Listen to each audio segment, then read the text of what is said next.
Hey everyone, how's it going? Welcome to another Last Cloudia live stream. Today, as you know, we've got whatever her name is. What is she? Arch being whatever, Archprefect Yuda. Interesting unit today. This is my first stream that I am doing on my new computer, so there may be a couple of changes or settings that are not perfect, but everything should be set up fine. Today we're going to be focusing on the new units. I decided not to call this stream a part 2 of the anniversary because honestly there isn't really much to really cover for like a part 2 of an anniversary, honestly, and we're mostly just going to be covering the unit, so I just decided not to even call it part 2 because I don't really see the reason to do that. But yeah, today's going to be interesting. It's probably not going to be a very long stream, but still going to be quite fun because this unit looks kind of interesting. But I'm not super excited with this unit because I don't think that she's going to be that useful for like end-game content, at least based on what I've seen so far. I haven't really seen people test her out or anything yet. I have tried her on the unit test play quest. She looks kind of cool, but I am slightly worried that the big numbers might make some players think that she's better than she actually is. So that's going to be the main focus of today, and obviously I will check everything in the news and any updates and stuff that may be happening today. So let's get this started, which by having a look at the news and make this notice just to be aware of everything that is in today's update. So today is technically the part 2 of the anniversary, but there isn't really that many other promos or that many updates today compared to 2 weeks ago. So yeah, don't expect as much of an update compared to 2 weeks ago because most of the anniversary stuff happened 2 weeks ago, but still.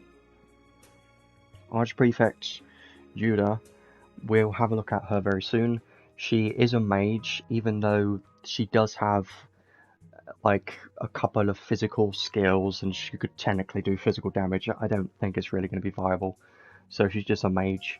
But if you were to compare her to like Lilahar or someone, then she's probably going to be better than Lilahar because Lilahar's very old at this point. But we'll go more in depth on this unit very soon and some bug fixes. This is just changing the description of it, of one of these arcs that isn't actual effects still the same. So let's have a look at the anniversary update. So this is technically part 2 of the update for the anniversary. We've got a new unit and arc, we'll have a look at that in a moment. These did appear in the story. I personally am about halfway through the story. I don't know how far I'm in the story, but I haven't fully completed the most recent story yet because, as you know, I've been focusing more on Battlecraft Simulator, and that's what I've been focusing on over the past few weeks is Battlecraft Simulator and doing those videos and that kind of stuff. So I haven't had as much time to do the story yet. I've just done a bit of it and doing some other games as well, so I still got to get on that, but that doesn't take too long. Login bonus, Step Gacha, another free ban is very nice because this one guarantees 1 UR arc in the final step, so that's pretty nice. And get 1 guaranteed UR arc from this one is very cool because it's a free banner. And then some training promos that always come back. Yeah, I don't know. I don't really know much about Yuda, but she looks interesting. I mean, yeah, arena promos, events. So this event, it made people a bit confused. I think this was kind of funny to me that this event, right, is about Yuda. You would assume so because a new unit released, right? And people are assuming, based off of there was another man supporting the hero, people are assuming that this is actually a man, but those people are idiots. Because that's definitely not the case. That was just funny. And it is nice to see these coming back. This one started today, the next one's going to be next week, so that's very cool. Definitely going to be doing those. They're kind of easy compared to what they used to be. Raid boss starts next week. other events, unit test, play quest, tower trials, banners themselves. Not too much going on really. Anniversary step banner. This is interesting, but I don't think it's that amazing. Yes, you do get a URARC select ticket at the end, but that still costs 10,000 paid crystals, and this is only paid crystals banner. But you do get some other stuff in it too, but I just don't think it's really worth it, honestly, because you don't even guarantee a URARC in each of these. Would have been nice if that was the case. And then some, we've got even more Godforge equipment now, which is great. For Telestio, the base form of Telestio. Adele doesn't really matter, Zero could be useful, I haven't actually looked at what it is now, but I doubt it's going to change him in any ways, it's still going to be outdated. Yeah, she does look like an interesting unit, honestly. I think she's going to be fun, definitely a very fun unit, but how viable she's going to be for endgame is the answer I don't know yet. Hopefully the sound and everything is good, because this is on a different computer now. I did spend some time messing around with the computer, setting everything up. It took quite a while to, you know, put in the new previous RAM and storage and stuff, but it's fine. Some stuff in the shop. That's basically it, honestly. Yeah, it's nice to see everyone joining. I honestly think if you literally just want to hear the TLDR of this unit, I don't think she's going to be worth pulling for because of what we know is coming, which is Brave Frontier collab, and we literally just had Shift Arc, who is arguably the best unit in the game for PvE content and is insanely broken, literally. So yeah, it's kind of hard to compete with that. Yeah, I had birthday was very fun, honestly. We did I saw a few movies, did like some bowling with the family and stuff. It was pretty fun, and spent a lot of time on this computer setting it up for the stream and everything. So yeah, there isn't really too much in the maintenance notice, so there isn't really too much to go over here really, because most of it was in part 1. But there are some bugs and stuff, but like nothing major, so I think that's everything in regards to all the updates today. Not too much, honestly. So we'll move on to the main focus of today, which is going to be the new units and a new arc as well. So currently, there are a couple of banners going on right now. Obviously, we've got Archprefect of God, Yuda. It just still sounds a bit weird for me. Archprefect of God doesn't make too much sense. It would have made more sense if it was just Archprefect Yuda, but whatever. It's fine. We still have Arch King of Dragons banner and Shiflonado's banner available for another 2 weeks. I highly recommend to get this unit if you can. He's the best unit available right now out of all of these banners. You should be able to tell how good he is based on those videos I've been posting on Battleground Simulator, because he's allowed me to push Battleground Simulator a hell of a lot more than I used to be able to, so he definitely makes things a hell of a lot easier. And if you've looked at the damage rankings, it's pretty insane. I'm just going to show you real quick and then we'll go over the units. If I go into library, I believe, have a look at the damage rankings, it's pretty insane. It should be here now. Yeah, it's the highest we've ever seen, and the fact that this is in 1.5 minutes is crazy. Like, this, it's insane. Yeah. But enough about that unit for now. I've been enjoying that unit a hell of a lot recently, but let's start having a look at the new unit now. So, Archprefect Yuda. It's weird to me that the arc is Labref for some reason, but I know we should have expected that to happen at some point, but it's just a bit weird to have anti-god Labref on a different unit's banner, but oh well.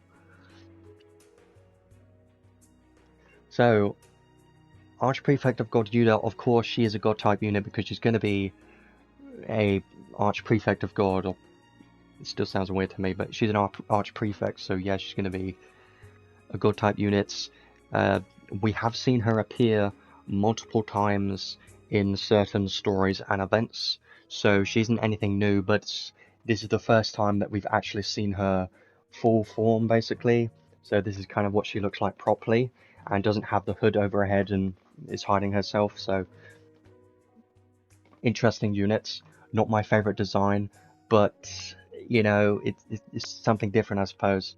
Very high intelligence. She is going to be a mage, even though it says non-attribute here. That's just her skills and special attributes. Doesn't include actual magic spells. So HP, MP, intelligence going to be pretty good. Attribute resistance plus 40 to light is nice. Unfortunately, only plus 10 to ice. I don't think she's going to work in PvP, honestly. Like, people are going to be thinking, well, people are going to be thinking that she's more PvP focused, but I struggle to think of where she's going to fit there. Well, like, it's probably not my favorite design because for reasons, and you know those reasons. But yeah, I don't know much about this unit, honestly, and I haven't seen much about her, so, like, she's not my favorite design. I prefer, like, Melee and Lily are units I prefer a lot more. But, yeah, I like the wings, but that's kind of it, personally. You know, probably just not showing enough, but that's fine. Element resistance, nil to silence. Awesome to see on a mage. Doesn't have any stun resistance though. And the nil to curse doesn't really matter too much considering she's just going to be a mage. Her abilities honestly don't matter too much. Like, I know she does have a couple of skill damage increases and stuff, but honestly, you can just ignore her skills entirely.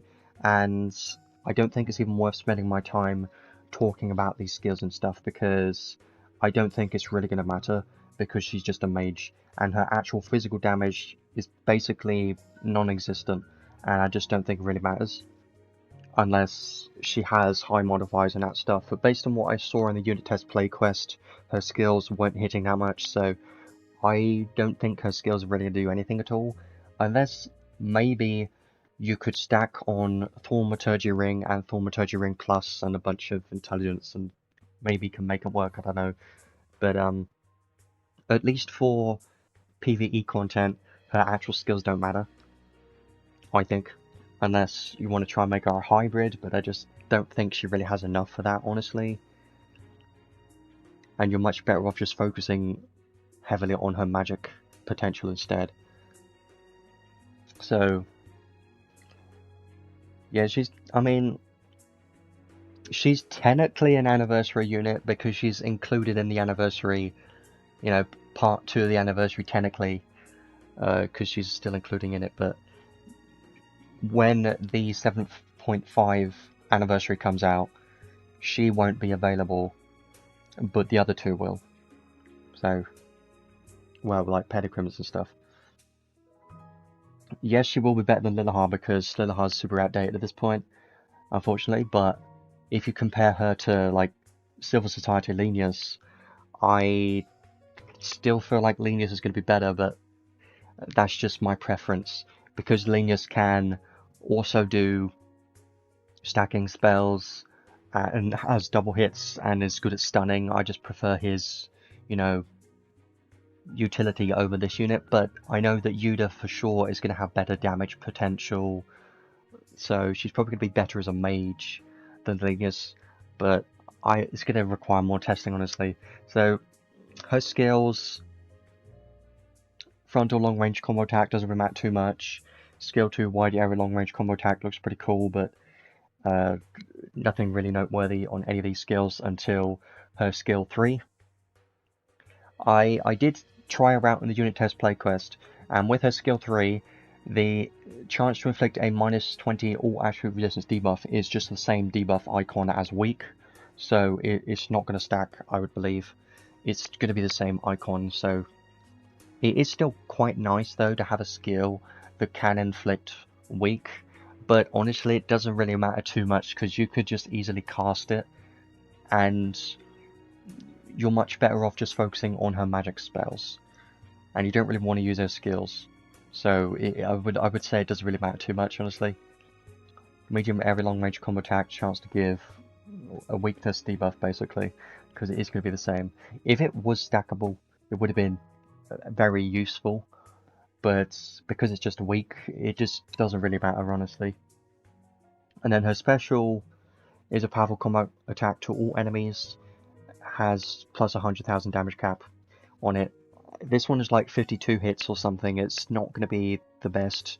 Honestly, Shift Arc special's a lot better because it's got, you know, he's got True Dual Wield and all that stuff. But this could be okay against multiple enemies, but I just don't think it's going to do too much considering she's just a mage, so I would say it doesn't really matter as much. I would highly recommend to not spend too many crystals on this banner right now, because, you know, it's best to wait for other people to test it first. You know, that's what I would say for like every unit release. Otherwise, you just go full in on a banner and regret everything afterwards and end up quitting because you get terrible luck. That's what I do. But yeah, these skills honestly don't matter too much because she's going to be a mage focused unit. So it is a bit weird that they're all non-attribute skills, and she is an attribute mage. She doesn't have any non-attribute magic, which isn't my favorite. Like, they could have done a better synergy of making this unit a hybrid or something, because we've seen very good hybrid units, like Belzar, amazing hybrid unit, can be viable in both physical and magic damage at the same time. Kind of hoping for something like that, but this unit doesn't have something like that. She's more of just a mage. So now let's have a look at her traits, which always get more interesting. Yeah, Freya was kind of, you know, not the best. Physical attack and special damage, 120% damage cap, 90,000. See, here's the weird thing, right? I said that her physical and special doesn't really matter too much, and you'll see that this part of this trait and her entire kit is basically the only time that she's getting any physical or special damage, pretty much. So this 120% damage still isn't really going to be enough and doesn't really matter too much, honestly. And it would have been a hell of a lot better if it was just more magic damage. That would have been a lot better, because 120% physical damage isn't going to be enough to make her physical damage do anything, right? So honestly, just kind of useless considering she's a mage. Unless she does have high enough modifiers on her skills, but I doubt that, but we'll see once other people tested her. And here's something that's quite useful. At the start of the battle, give this unit a buff to fully evade 20 hits of enemy physical attacks, which is quite useful, honestly. But this is mostly just for PvP, and in PvE content, it doesn't really matter, because you can easily get hit from magic or special attacks. So, yeah, the fact that you're nullifying, well, evading 20 hits of physical damage is mostly a PvP focused effect right here. And it will be very helpful, especially against units like Shiflok Zeus, but it's, you know, not going to be enough to make her super viable in arena or guild battles, especially because Amelia exists. I just don't think she's going to be that viable, but we'll have to wait and see, I suppose. Give physical and magic attacks and special and anti-human type effects. So she does get Human Slayer on physical, magic, and special, which is nice. Maybe if you're hitting human type enemies, her skills could do something because of Slayer damage, but I don't know. It's really going to need more testing with that to see, but the anti-human type effect on magic attacks is very nice. That's mostly a PvP type thing though, because you're mostly going to be seeing human types in PvP content. Anti-type damage cap plus 30,000 is very nice, because that's going to be anti-type damage cap to any type of damage. I can't really say if Lenius is better yet, but Lenius is still a very good unit, and he's got double hits, and he can use like thunder magic and stun with magic if you use the rare arc. I like that synergy. It's pretty good. combo to have, honestly, but... And he can do stacking magic at the same time. I think Yuda is going to be better damage potential, right? Like, she's got insane damage caps, and she's going to have better damage potential than the Linus at this point, considering Linus came out quite a long while ago. So I would assume Yuda's going to be better just for damage. But, you know, when do you ever really use a mage for PvE content? Not very often, honestly. And if I'm just thinking about Battleground Simulator, there's literally only one boss that I use a mage for, and Yuda won't even be able to replace Linus in that scenario because I'm using Linus for Thunder Magic Stun, so that's something Yuda can't really do because she doesn't have the double hits. But yeah, let's move on to the trait 2 next. Continuous Recast and Ultra Advanced Circle. Okay, kind of expected for a mage though. Fire, Earth, and Light magic damage, 60% damage cap, plus 40,000 excluding certain collab magic spells, of course. So, she's going to be a Fire, Earth, and Light mage, which is a weird selection of elements, honestly. But the fact that she can use Earth magic is super important because of Sandworm, and that's going to be insanely strong. Once you see the rest of her kits and the amount of damage caps and everything she has, if you give her Sandworm, and as long as enemy has enough weakness and stuff, it's going to be insanely strong. I can definitely see that. So she's mostly going to be Fire, Earth, and Light mage.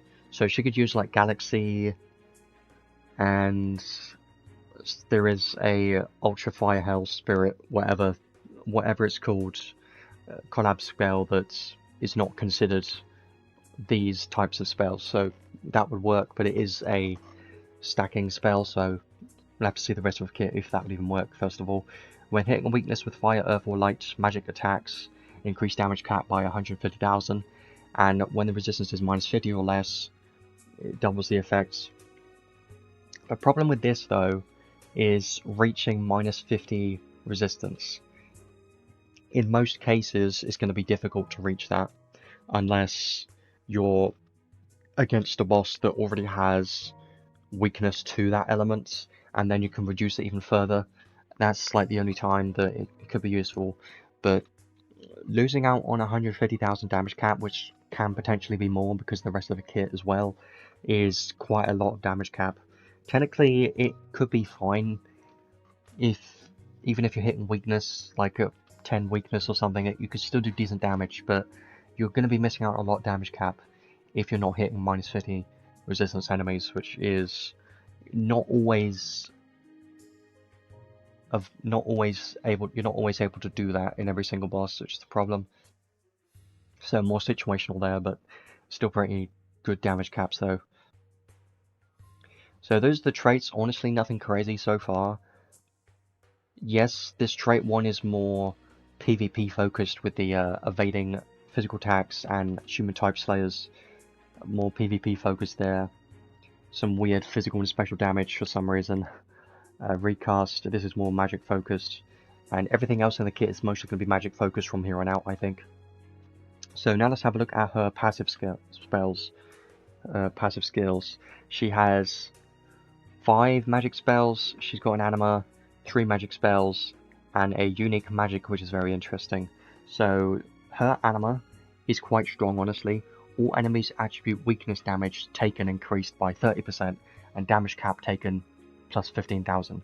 This is quite a strong anima, honestly, and the fact that you can stack this with someone like Shift Arc, who has a charisma to increase damage cap of skills, it could be a nice team, because this anima could make her like a sub-support type unit, because increasing the damage and damage cap from the team as long as they're hitting weakness is quite strong for PvE content. So I do like this anima personally.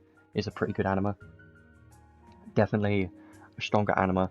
If you've seen the patterns we've seen with animas, it started off with basic animas, right? And then we had high animas, and now we've got mega animas. So they're just going to keep going up. It's going to be like super mega ultra animas at some point, but whatever. It's going to be ultra probably next. Ultra anima, I bet. So 3 magic spells. We've seen 2 of these before, Ragnar Flame and Catastrophe are very good spells. They're very strong spells for sure. And then she has a unique magic spell which is called White Sun. It's pretty similar to these other two because it has the same hit counts, it costs the same MP, and it has the same increased damage cap. So I think it's going to be a decent spell for sure. It's kind of similar to these two. But it is nice to see a new magic spell, at least. And then her completely new magic for this unit is... This is very interesting. It's going to make her hit a ton of damage. Let's just see what it does. So, give this unit a God Manifest buff for 20 seconds. So you have to cast this, and when you cast it, it'll give her a buff for 20 seconds. And you can't reuse it for another 50 seconds. So you get this buff, like, there's 30 seconds of downtime. Not too bad, honestly. And you can't use it in arena or guild battles, of course, otherwise it would be too strong. What does this buff do? Well, when you have this buff active, it decreases the MP cost of your non-stacking magic spells by 100. And it can't go to 0 or less, of course. And it increases the non-stacking magic damage cap by 100%. So it is increasing your damage cap by 100%, so it's doubling your damage cap of your non-stacking magic spells. And it's also reducing the MP cost of those magic spells. And that is for 20 seconds, and then after another 30 seconds you should be able to cast this again. So I think this is going to be quite strong, considering the amount of damage cap she has in her kits, doubling those damage caps. So if you go back to her trait 2, for instance, she's got 150,000 and another 150,000 damage cap, so that's 300,000 damage cap. You're going to be doubling that to 600,000 damage cap that you're getting from it, basically, when you have this buff active. So it is going to be a hell of a lot of damage cap increase when you have this buff active, and it's going to be quite fun to see insanely high numbers. And you can even put on Sandworm to have extra hits on your Earth Magic spells. It's going to be quite strong. Or you can even go with just a fully damage cap focused build with like a max arc skilled Lillehammer, just for funny numbers. So that's going to be fun to see. You can just use one magic spell and nuke everything in the entire map. It's going to be quite funny, honestly. Yeah, I don't think Linus is not going to be better, but he can be better in some situations, right? She's going to be better just for raw magic damage, and also this anima is a lot better, honestly. Usually, at least. But yeah, there are some things that Linus can do that she can't do, which is stunning with thunder magic. That's something Linus can do if you use the Thunder Luster Arc or whatever it's called. That's a strategy I like using. But if you don't care about that, then Yuda's definitely going to be a better damage dealer mage than Linus for sure. She's going to be the newest best mage. But even though she is the newest best mage, is she still worth pulling for is the question you've got to ask yourself. I don't know yet. But let's continue with the rest of her skills. So this one, insane magic damage caps for 20 seconds. It's going to be insane. Now let's have a look at her passive skills right here. So, magic up max, MP up max, organ up 2 and max. So, strength, intelligence. I believe strength does matter because she does have a skill that scales off of strength. Her magic scales off of strength as well, so that's going to be useful. Esoteric up max, critical up 3, magic snipe because she does have human slayer on her magic spells and everything. Auto EX aura, auto critical, moonlight 2, light giga boost, elemental giga boost. These are very nice. And a random non-attribute drive skill for whatever reason. Like they just chucked it in here because why not? Like 10% non-attribute physical damage and special damage just really doesn't matter. Like this is like a 4 SC skill right here. Like why is it here? I don't know. But whatever. It's kind of a useless skill honestly if you're just using her as a mage. Pose of Honor is going to help. Goddess Kiss, very nice. It's honestly, it's recommended to give her a non-attribute weapon, like a non-attribute staff, because the physical damage increase will apply to her normal attacks. So this is technically going to help Goddess Kiss if you have a non-attribute weapon, so that is going to be pretty useful, I think, if you need MP, that is, for longer battles, potentially. But it might not even be necessary because of this magic spell. That's the problem. Like, that's the thing, is it's probably just unnecessary, because you might not even need that. Because of her unique magic spell, reducing the MP cost of spells might already be enough. And probably is, honestly. Movable object, high level magic chance, casting speed. True ultimate casting is a skill that is good, but isn't my favourite because of reduced casting speed. Yes, it increases your damage by 230% and damage cap by 100,000, and you get piercing. But casting speed is capped at 40% is something I'm never really a fan of. And there are some people have been thinking you could just remove this and give her stacking spells and try and output a bit more damage, and it might be more viable. It might be better damage output, but if you're just going for like one big damage cast magic spell, then this will be pretty good for that. And it does give a bunch of damage, so it could be good sometimes. It's more of a situational spell, I think. Staff Giga Boost, of course. Rope Giga Boost. Special Boost 3. Magic Aura. Synthesis is the skill that boosts physical damage based on intelligence and boosts magic damage based on strength. So we've seen this on like Belzar. It's a very good skill, very strong. Boosting her magic damage and physical damage based on her stats is going to be very nice. And then we get on to her unique skills for this unit. Combat Heal is a hell of a lot of words that I can barely read on this screen, honestly. When MP left is at least 40%, you take 50% less damage. Interesting. That's mostly for PvE content though, like arena and guild battles is never really going to happen, ever, so there's still some nice mitigation for PvE content though. When HP nears death, use 30 MP to restore HP, and when taking lethal damage from an enemy, spend 2% of the damage at MP and survive. Yeah, we've seen similar skills. It's kind of like an improved version of whatever other skills were called, but it uses your MP though, which isn't the best, but it's useful for PvE content, I think. Divine Garden. This one's a strange one. Like I don't really like this one, and you'll see why. So at the start of the battle, cut damage taken based on the number of living God type allies. So if you have a full team of God type units, then she will reduce damage taken by 40%, which is quite nice. Now here's the effect that I'm not a fan of and no one really likes, is if allies only have God type, then give all allies a physical and magic attack damage plus 50% buff at the battle start. The problem with this is it says only. That's the one word that ruins this. If allies only have God type. So you have to have a full team of only God units. You can't give mimicry God type to your units. That's not going to work because they only have to have God type. Only God type. If they are human and God type, it's not going to work, I think. So that's the problem with this. Yes, the 50% physical magic damage buff is quite strong, but the fact that you have to have an entire team of God type only units is the problem with this. If it turns out that you can just put on Mimicry God and it works, then it would be quite a bit better.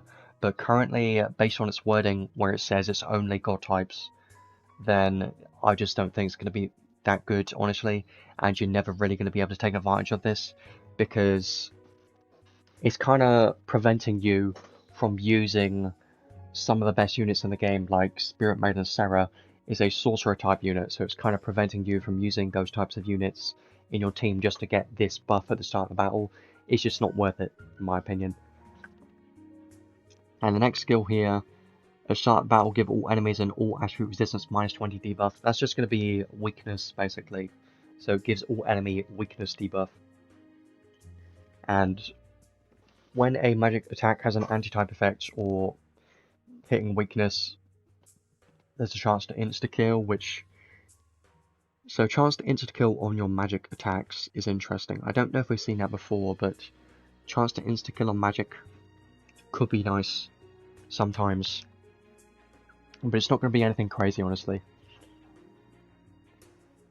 And the next one, chance of special to deal critical damage, special critical rate plus 50%, damage plus 300%, and damage cap 250%, 250,000 damage cap, I mean.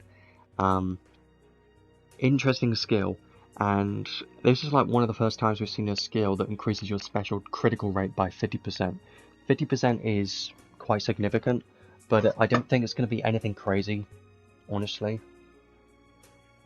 And this is just for her special, so it's not going to be that crazy, considering her special's just not the best, but you know, something, I suppose.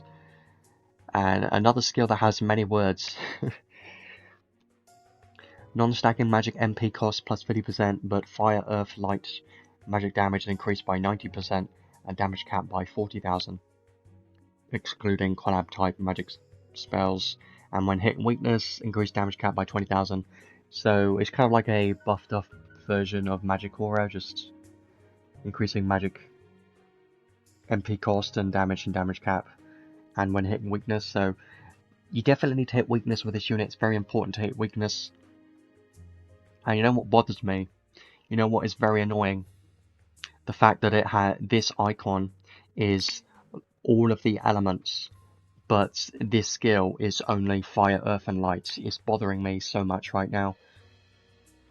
I know they just copied this icon to put it on this skill, but it's really annoying because it's misleading.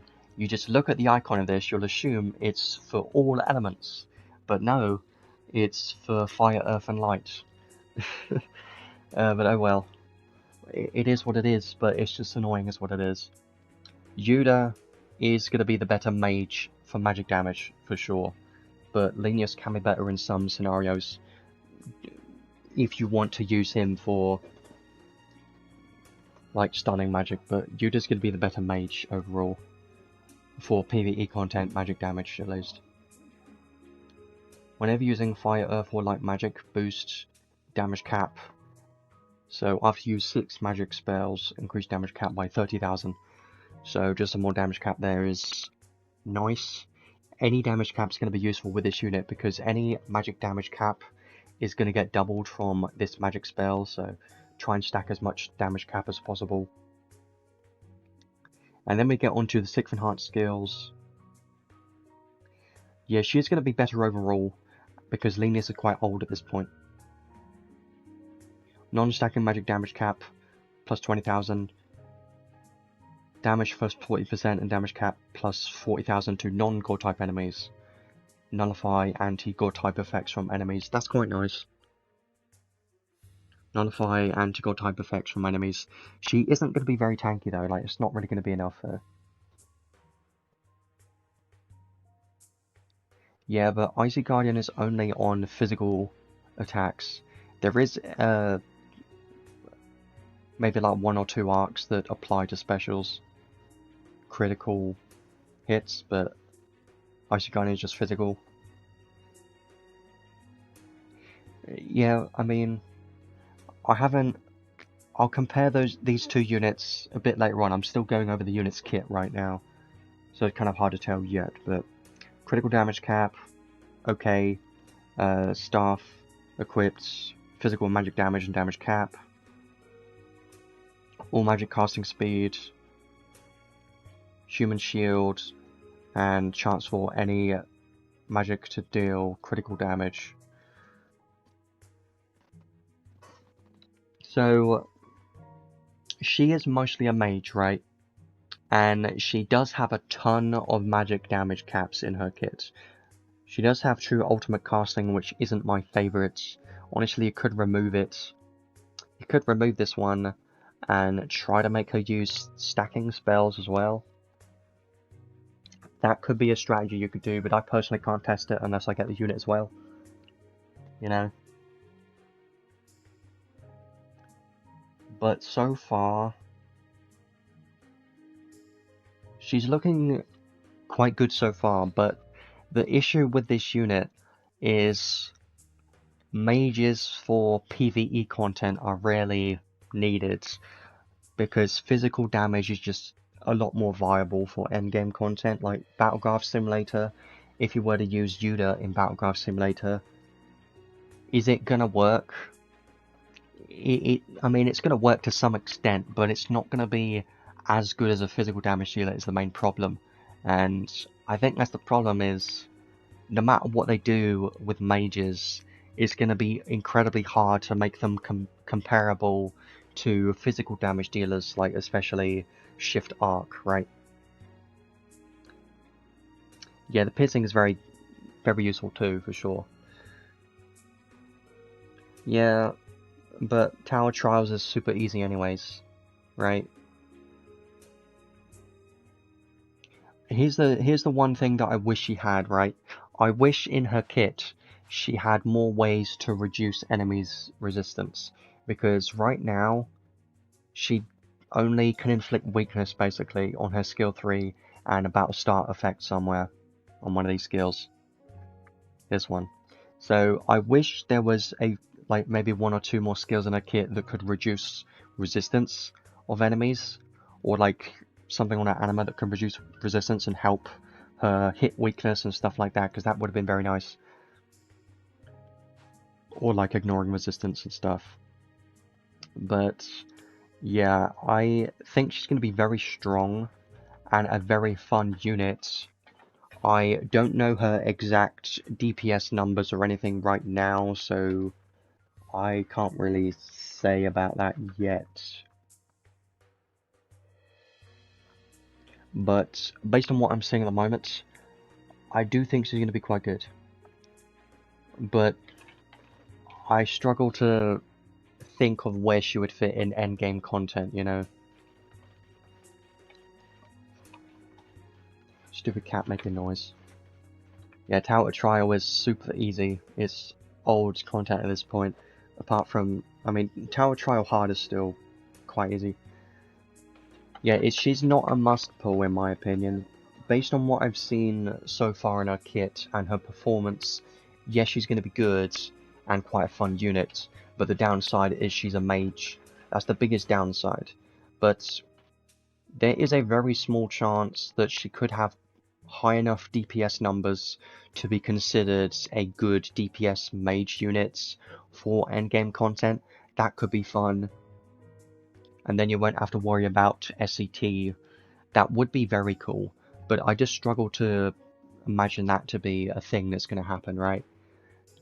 But maybe, like, if you could beat, like, Battlegraph Simulator difficulty 300 as Yuda as your main damage dealer, that would be insane, but I just don't picture that being able to happen. Yeah, that's the thing, is a DPS mage has always been a, like, sub-DPS in the team, right? And has never been meant to be a main damage dealer for the team, because the actual DPS itself isn't that high compared to physical damage dealers. And yes, Shiflenius and Lillahart are still the two best mages, right? But Yuda, 10 mil DPS, yeah, like, here's the thing, right? Here's the potential that she does have, right? Her insane damage cap numbers, plus the extra 100% damage cap, right? And Sandworm, like, that's the synergy and her highest potential that I can think of that could be quite viable and could be quite strong potentially. And the good thing about it is you don't need SCT, and a new player can easily just get this unit and should have Sandworm and clear, you know, more difficult content than they would before, as long as they have Earth Weakness. And it could be quite a strong build, honestly, because you'll be doing a ton of damage per cast, that it's going to be quite insane DPS, and just being able to clear most enemies in one cast is going to be quite nice. So I think she's more of a newer player friendly unit because she's a mage, and the fact that she doesn't require much outside of her base kit is quite nice. Yeah, I think she's going to be fun, and honestly, I would like to have this unit because she would be fun to mess around with, and you could try her as a main damage dealer if her DPS ends up being any good. You know, I think it could be quite fun. But I doubt that it's enough DPS to be comparable to current physical damage dealers like Shift Arc. If it can be like quite significant DPS, like 7 million or above or something, then I think she'll be quite good for endgame content for sure. And she could even potentially be used in certain raid bosses, honestly. But that really depends on the actual DPS numbers. So it's kind of depending on that. Yeah, like based on what I've seen in the unit test play quest, she can do like 1.3 million damage caps per hit. And if you add on Sandworm on top of that, it's going to be quite insane damage, right? And you can even add, you know, learnable skills and stuff too. It's going to be quite a lot of damage. So there is some potential, at least. And I was going to do only that one, but this unit is quite interesting to me, so we'll see. But let's have a look at the arc next. So this one, Anti-God Labreth, we know who that is. You know, this looks like Medusa to me. It can't just be me that thinks that. It just looks like Medusa. I know it's not, but it just looks like Medusa. Because, you know, it looks like it. I know it's not, but that's just what it makes me think of, at least. So the trait on this one, when only weapon equipped is 1 staff, increase magic damage by 35% and damage cap by 5,000. When hitting weakness with magic, increase damage cap by another 5,000. Honestly, not too much, but it's something I suppose. Duration of debuffs from active skills, plus 15%. About start, give all allies an attribute resistance plus 10 buff. See, that could be quite useful for PvP content sometimes, giving all allies plus 10% resistance buff. I think that could be quite good, honestly, because you could stack this with the fast ice resistance buffs and stuff like that, and it could be quite nice. I think Starbow does apply to that, but I would have to check because I don't use that arc that often, but I think it does apply to like any critical hits. I'm pretty sure it's any critical hits. But yeah, this trait is decent, but it doesn't have an arc skill, and that's the thing is, yes, it's a decent arc trait, but I don't think it's strong enough to not have an arc skill in my opinion, because it doesn't really stand out to me as a insanely strong arc trait, you know. Yes, it does have some nice effects, like the resistance buff and the duration of debuffs is quite nice, but honestly not the best arc traits. Now, learnable skills on this are interesting. Dark Shield, so if you're confused why we're now getting Dark Shield, that is because with the anniversary they changed how the elemental skills, shield skills worked, and they changed the elemental shield skills to shield 2, and now we're starting to get shield 1 skills that are weaker versions of the shield 2 skills. So it's a bit weird how they did that, but I suppose it makes sense. So now we get Dark Shield. Honestly, probably not going to be using it too much in the current meta for PvP content, but you know, it's still nice to have, I suppose. And it could be good against certain bosses that use dark damage if you're struggling, I suppose. Third Eye is a new one. When special gauge is full, you take 15% less magic damage. Mostly for PvE content, but even then, I don't see myself ever using that one. Magic weak point boost is very strong. When hitting weakness, increase damage by 30%. This was a collab limited skill up until now, I believe. So it is very nice to see this on a more accessible arc, but it is a UR arc, so it's not really that accessible, you know, so it's still nice to see it again though. Non-attribute elemental assemble, so we've seen another ensemble skill, which is nice for non-attribute. I suppose that could be good, but Yeah, you know what? It would increase the damage of Archbeing Megus's counters, so you could do that for Archbeing Megus, honestly, for more damage for him, which could be nice. So Archbeing Megus is definitely getting a buff from this, if you plan on using this for that, that is, because it is a lot of SC to use just for that. But could be nice. Definitely a good skill for sure. And this one's another new one. Minus 20% mind, but magic damage cap is increased by 5,000 and non-staggering magic damage cap is increased by 5,000. Pretty good spell for any mage, but of course it's going to be good for the new units because more magic damage cap and the fact that she can double her damage caps is going to be very nice. For 7 SC is pretty good. And Giant Purge for magic damage and damage cap to boss monsters, pretty nice skill. So I think it has some decent earnable skills, honestly. These 4 are honestly pretty good. Magic weak point boost, non-attribute ensemble, Rinraku, Reik, whatever, Giant Purge 4. These are all pretty good skills, honestly. For these 3 are all for magic units, but this one, any non-attribute unit could benefit from this. So decent earnable skills, honestly. And the Archive reward is interesting. It's got, you know, a bunch of 6s for stats, which is funny. And it continuously cuts HP but increased dark skill damage by 25%. And also gives stun resistance and 10 light resistance. This is a pretty good accessory. 25% dark skill damage but continuously cut HP. I consider this accessory to be quite strong and quite useful, because the continuously cut HP effect could come in handy in certain scenarios. Like, if you're trying to go for a low HP reduction build in like guild battles, then you can stack even more reducing HP effects from this, so I think this could be quite nice. This is going to be quite a strong accessory, for sure. So, I think this arc is quite good, honestly. It's got some good learnable skills, quite a nice archive reward. The trait is, I suppose it's not bad, but not my favourite either. It does have a nice attribute resistance plus 10 buff, but honestly, nothing crazy about the trait. So, yes, it would be a nice one to have, but this mostly is for PvP, I think. It's mostly for PvP. Yes, it does have some stuff for PvE as well, like Giant Purge 4 and this skill. But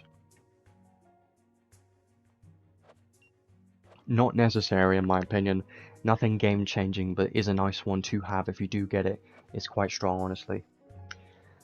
So yeah, I think this is a decent banner. You have a pretty strong mage, definitely going to be the best mage currently for PvE content because of her insanely high magic damage caps. I'm really curious to see what her actual DPS numbers look like, but I doubt it's going to be anything crazy. Like, I'm hoping that she has enough DPS to be usable in endgame content for, you know, DPS itself and not just a sub DPS mage like usual. But we'll have to wait and see on that one for the actual damage numbers first of all, which might take a while.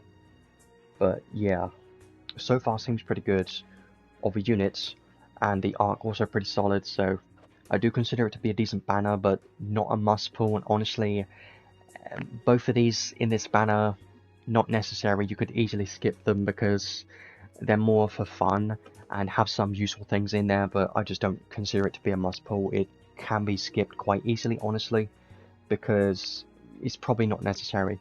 None of this stuff is necessary, and I do consider this banner to be a lot better. If you don't have anything in this banner yet, then I do highly recommend to pull on this banner and prioritize this banner over other banners currently, because Arc King of Dragons is the best damage dealer in the game currently, and is even better than Christmas Rem, so I would recommend to try and get this unit if you can, because he's so good, and will allow you to push in endgame content a lot more than Yuda would. So yeah, this is going to be the best banner currently. I think Yuda is going to be quite a fun unit, but I can't say how good she's going to be yet until some people actually test her out. In the unit test play quest, she was doing like 600,000 damage cap on her magic spells, and then doubling that to like 1.3 million with her buff active in the unit test play quest, which is insane. But you've got to remember she's a mage, right? That's the biggest downside, is mages are rarely used for their actual DPS numbers in PvE content, so that's the problem. So I doubt she'll be any good for actual DPS, but there is some chance. There is like, she could be quite strong with Sandworm, and maybe this one, because after criticals deal an extra attack, you know, that's all criticals, any critical hit. Yeah, I was gonna post Thunderbird's video.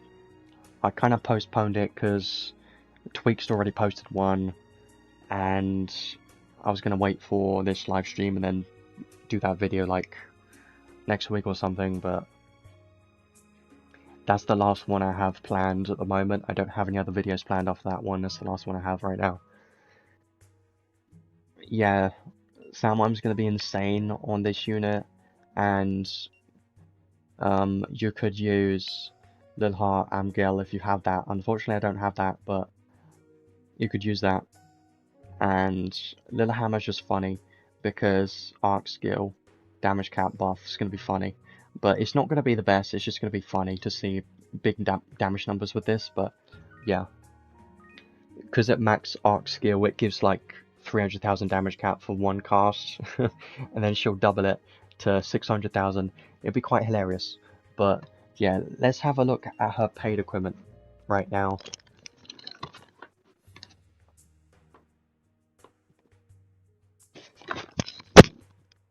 So, good thing about this unit is she doesn't have a 50 credential paid. I was kind of expecting a 50 credential paid on this unit, but she doesn't.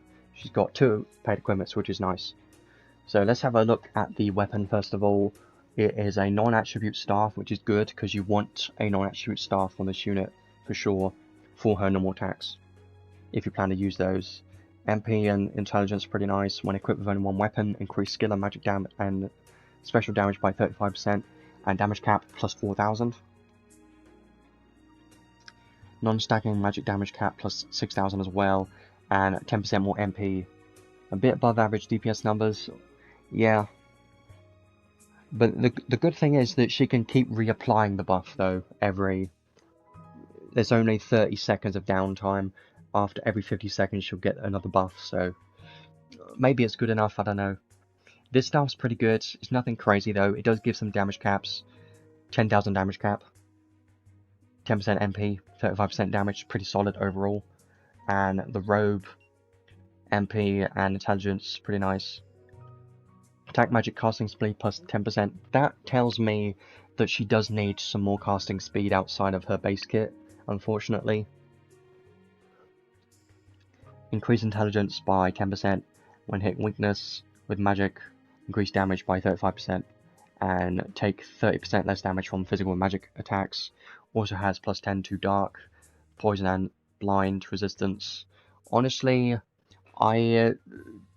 it's good, but I do consider the weapon to be better because you're getting more damage caps from this and more MP, which is arguably more important than this robe. But honestly, you don't need any of these. You can easily use the Theopolis Uraraki for rewards staff that is very strong. You could easily use that one. Yeah, we rarely get mages. She is going to be better than Lenius just for damage, and I don't want to have to keep repeating that many times, but you know, a lot of people are going to compare those two. 40% uptime. I mean, it's not too bad, but not as good as like Shift Arc, so yeah. I don't know. She's probably an unnecessary unit, honestly, but it really depends on her DPS overall compared to physical damage dealers, but it's probably not going to be that high. Like, I'm hoping like 7+ mil DPS, but it's probably like 5 mil or below or something, that's my guess, but I don't know. It depends. So these weapons, these equipments are pretty good, but honestly I don't consider any of them to be necessary, and they can easily be skipped because there are alternatives to both of these that are more accessible. So if I were to pick one, I would get the staff, but honestly don't need any of them. Depends on her performance though, really. That is everything in regards to this unit for the moment. I think that's everything for now. I do want to do a couple of summons, but I don't know how many I want to do, because I was going to just do lap 1. But she does seem quite interesting. It could be quite fun, but I feel like I should wait for DPS numbers before pulling. That's what I'm thinking of. But let's do lap 1, and that's might be it. I don't know, because I do want to save a Brave Frontier collab and some other stuff. Whatever else is going to be coming up, I don't know. There isn't really anything else to pull on. So that's pretty much it. Yeah, it is pretty unnecessary. I don't think she's going to be a must pull. She's kind of like a fun unit that would be nice to have, but isn't needed. Same thing with the Arc, as it's good, but not needed in any way. But, you know, I don't mind putting a couple of crystals in it. Yeah, definitely save a collab if you don't have many crystals. Definitely a good idea to save for that. So I'm going to do a couple of summons right now, and then I'll start showcasing the unit afterwards. So we'll do lap 1, see if we get anything. Maybe I'll do a couple more, but I only plan to do lap 1.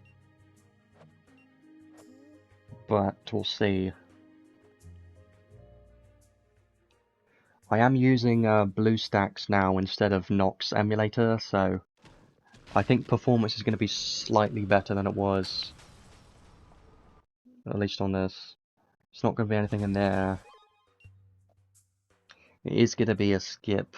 I think it's just like it's very slightly tempting to pull in this banner, because she seems like she could be quite fun. But it's not needed. Tharia's not great. It's not going to be anything in here, but I'll watch it anyways. It's going to be a gold, that's it. Well, Steam version is a lot better performance. There is a red in there. Okay, it's probably just a dupe, isn't it? Yeah, of course. No extra animation or anything. Steam has a lot better performance. It's recommended to use that. The only reason I use emulator is so I can get my, paid crystals from Androids. That's the only reason. I suppose that's not too bad. DPS numbers for a mage is pretty solid, but I don't know if, like, 6 mil DPS is going to be enough, for... I mean, maybe. I don't know. Like, I really need to think about, can she fit into teams? Is there going to be red in here or not? It should be. There is a red. And no extra animation. It's probably a dupe then if there's no extra animation. Okay, it's new. Is it the unit? It is the unit. Oh, well, that's good. That's great. I was hoping it would be the Arc, because that would be better, but I'm not going to complain about anything. Great stuff. At least I can do some testing with the unit then. Okay. That was very quick. Didn't expect to get anything today, honestly. I'm not going to be doing any more summons after this lap 1, just to let you know. But that's going to be cool. It's going to be fun to mess around with this unit for sure. Because she is going to be interesting. I do like mages. We've still got another temple. This is going to be the last pull I'm going to do. I don't think I'm going to get any of her paid equipments, because I don't think they're really worth getting. But it could change. I don't know. I don't want to get any of these. I was going to plan to skip this banner and just do step 1. So we'll see if there's anything in here. It would be nice to get the Arc too, because I do like the Arc. It has some quite useful skills in there, but there's probably not going to be anything in here. Yeah, just the blue. There's nothing in this one. I doubt it.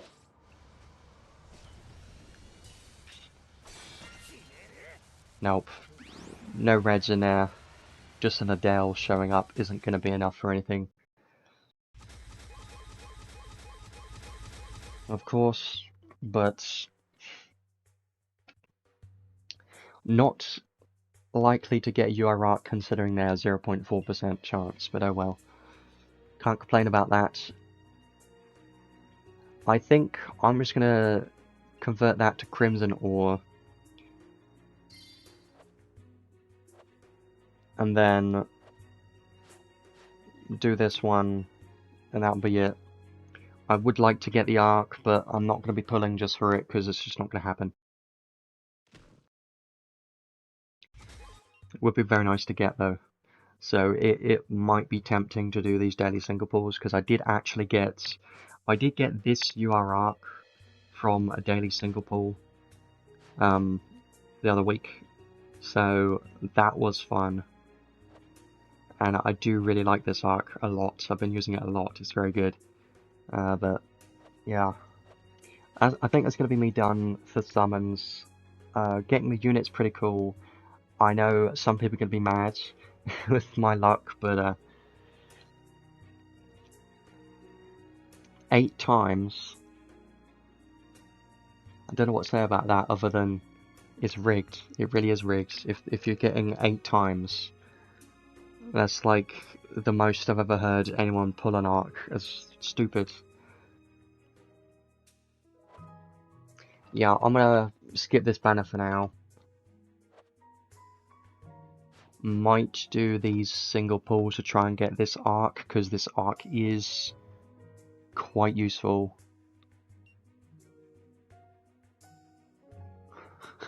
Yeah, go get a lottery ticket if you're getting 8 URARCs. Because that's crazy. Yeah, so we'll leave that there for the moment. That does mean that I could test out some things with this unit. So I think I will spend some more time testing this unit today then. That's fun. Right, so what I want to do now... I did change my support to Arc, by the way, because he's definitely worth using there. I am gonna get this unit up to level 100 and stuff. Use her in the unit test play quest first to try her out there. Show you her performance there. I might also use one of these because I have them. And we will use her in some story stages in a bit and try her out with some stacking magic spells. Well, I don't think she's going to work with 0 skills learnt against that boss. I mean, she might, but I'll go over recommended equipment and stuff. Should I do that now? I probably should before I go into the unit test play quest. Yeah, probably. That's why I'm saving for it. That's why I'm going to be saving a bunch for that. And why I have 209,000, because I've just been saving for it. So... yeah.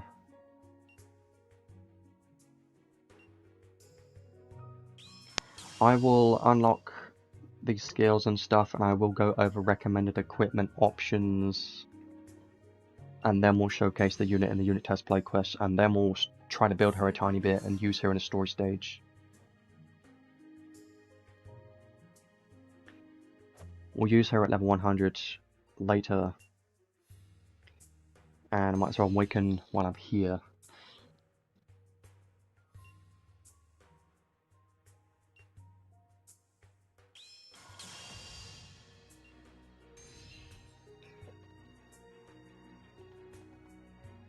Yeah, she doesn't have much mitigation in her kit, so it's kind of expected that she's going to die quite easily.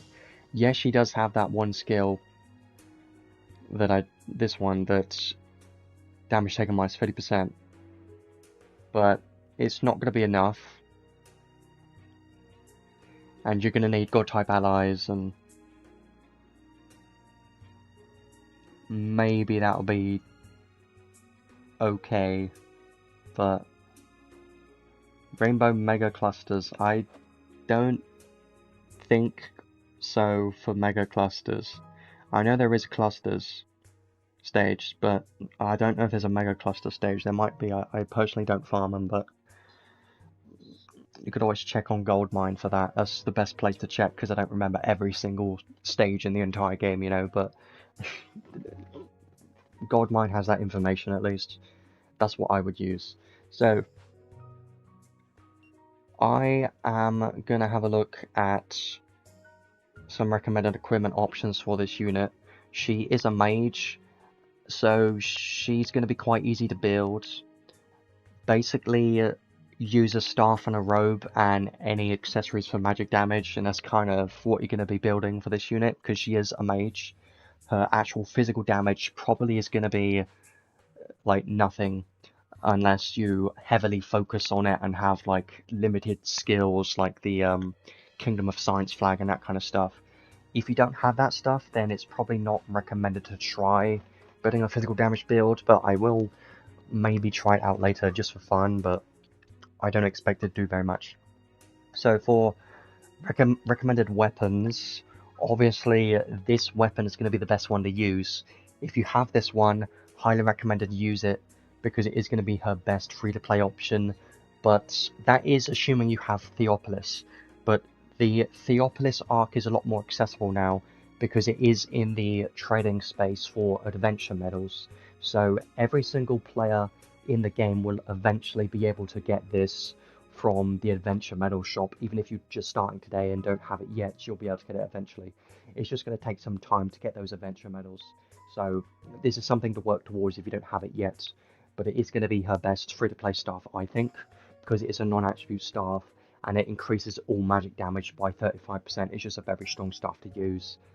So I'm definitely going to be using that one, but I will go over some other options if there are any. It kind of depends on what build you're going to be using. You're either going to be focusing on one element at a time, or all of those elements at the same time. And I think just focusing on all of them and boosting all of them at the same time is going to be the easiest option, unless you want to use Sandworm and then just focus on Earth. You know, like, it is much better to focus on one element, because then you can boost that even higher than what you would if you were to focus on all of them. But Magus Wand is good if you're going to be going for a light damage build only. That's a good option for light magic. And it is on an SSR arc, so that's more accessible. And this one is quite good for her fire magic, because she can use fire magic, so this one is a good option for that. If you do have that one, that is a Godforge one. And this one is good if you got this one increases earth magic damage, so you do have some options. I believe these are all accessible from SSR arcs, and then you Godforge them, so they are more accessible. The difference between 120 and 108, I don't think is much of a difference, but I'll have a look in a moment. This isn't the best because it's only critical damage. It's not my favorite, but it is a non-attribute one. But this one's better, and you're probably better off using those. Those are kind of the strongest ones, I think. I don't think there's anything else that's that good. This increases damage cap, I suppose, and it's non-attributes. Could be something, but it doesn't increase your magic damage, just gives damage cap. And this one, these could be used if you have these. I believe these are from Story or somewhere. I don't remember where they're from, but I think you should have those from somewhere.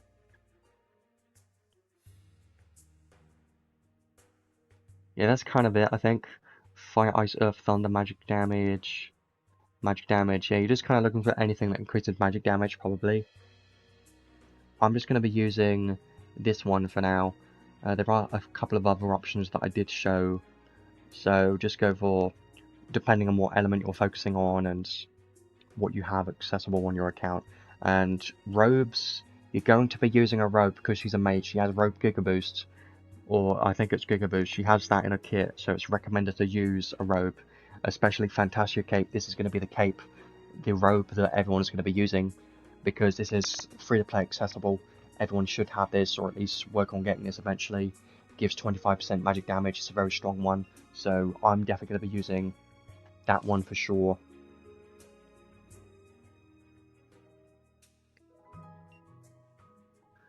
If you don't have that one yet, there are actually some better options, like Brave Star Robe is actually better, because it gives magic damage, cap, and some MP, and magic damage. That's arguably better. That is actually better, so I would use that instead if you have that one yet. Anything else? I don't think so, really. I don't think there's too much else. There's not many robe options. Technically, you could use that if you want to, but she's probably a female. You know, I have to check that, actually. I must know. I must know. Did they make her unknown or female? Female, okay. The more you know. Because sometimes they make gods unknown for some reason. So, yeah, these two are going to be quite strong. Yeah, there might be one. There might be a couple that I don't have. This one increases earth magic damage by 15%, so that could be an option. But the best option is this one. This one's the best free-to-play option if you have it. You'll be able to get eventually if you don't have it yet. But I'm going to be using that one. So I'll go with those two for the moment. And then accessories. There is one in particular that I know is very strong that I'm going to be using. Let's just have a look at anything that increases magic damage and stuff like that. So MP is useful and magic damage is useful. This one is quite good because it gives earth damage, so if you're focusing on an earth magic build, this one's going to be very strong. And it also gives 60 MP, so it's a pretty good one for mages because it gives earth damage. The non-absolute damage will technically boost her skills and stuff too, so I suppose that could be nice. And it also gives some good ailment resistance, so this one's a good option if you have that one. And I know there's some more down here somewhere. Moon Pearl was always great for MP if you're needing MP. This one gives fire damage, that could be nice. 3 jeweled amulets are very good. Yeah, the UR arc is definitely going to be very good. This one's great because when hitting weakness and anti-type damage, so that one's going to be quite nice. That one gives some damage cap, not that great. This one is probably one that I would use because it gives a lot of intelligence and it gives non-stacking magic damage and damage cap, so I personally really like this one. And it's probably one that I will be using.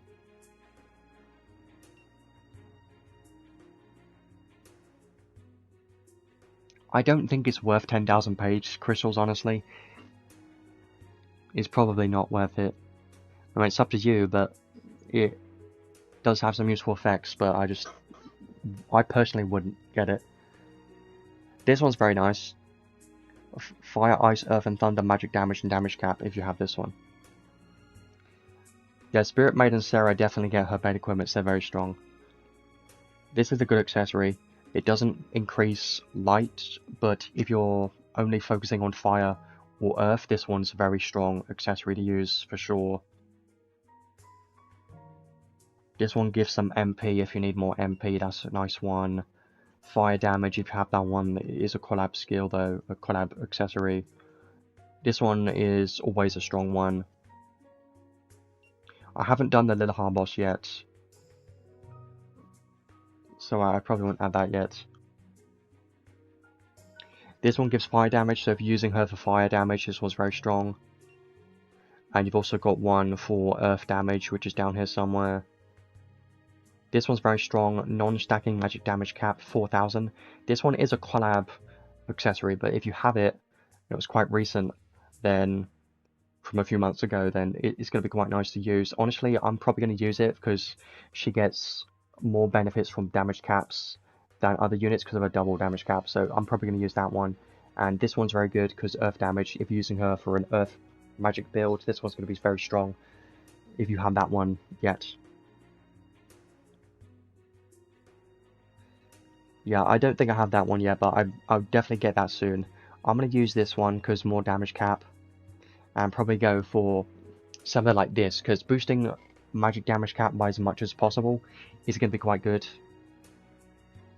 Something like this could be quite strong, honestly, but it depends on how you plan to use her, really.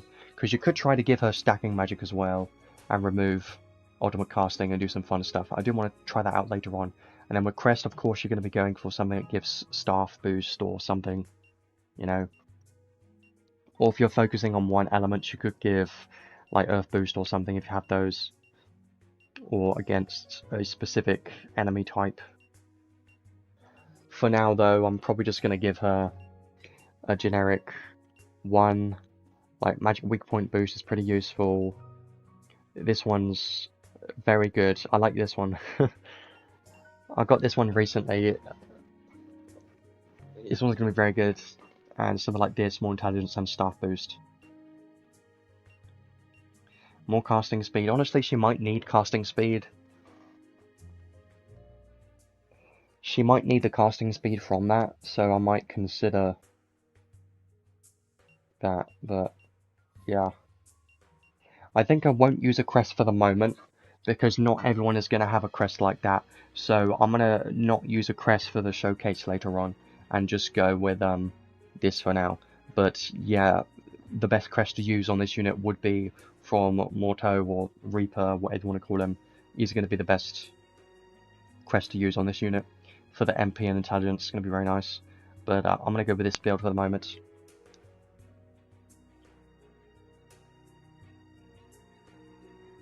Current stats. Was hoping for a bit better intelligence, but not too bad.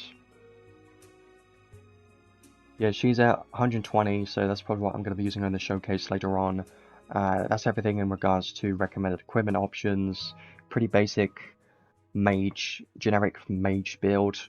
Whatever build you'll be using for a mage, you'll probably be using on this unit. Silver Society Linus is a bit different because he can dual wield and he's better dual wielding, but this unit just go for a generic mage build like you would with Lilahar, basically the same type of build, honestly. So I will be trying her out in some story stages and trying out some builds and stuff a bit later on, just to mess around with how she's going to do. But what I want to do first of all is try her out in the unit test play quest before we do that, so we can get a good understanding on how good this unit is in there. Yeah, I know. I felt like it's been quite a long time since we've had a permanent or a insight unit in the game. If I just show you real quick, actually I do need to change to Steam, so I'm gonna go do that because it is still quicker on Steam. Hopefully everything is performing better because this is a better computer now. There we go. So I'm gonna try the unit test play quest. I do wanna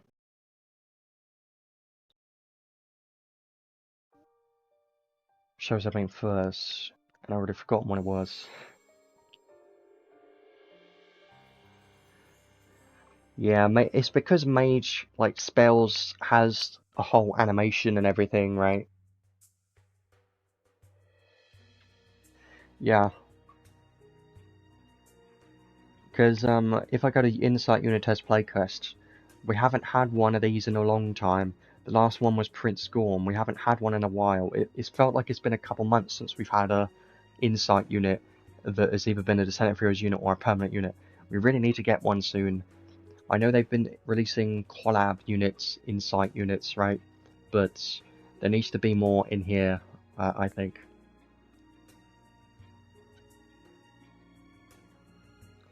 Yeah, I mean, certain mages, some mages do age very well only for PvP content, and that's obviously Amelia, I know, but I'm just saying, mages age very well for PvP content more often than physical damage dealers do, usually. Because, like, Lilahar lasted a super long time in PvP, she lasted a very long time. And Silver Society Linus is still viable in Arena, honestly, and PvP in general. He's still viable, and he's still viable in PvE content. Like, he's not the best, for actual damage, but when you have a mage, he is still one of the best options in the game, so... In May, yeah, that should be coming soon then. So what I want to do now is have a look at the unit test play quest and try out this unit in here, and try her out. Try out all of her skills and her magic spells and just her entire kit and see what she's like in here.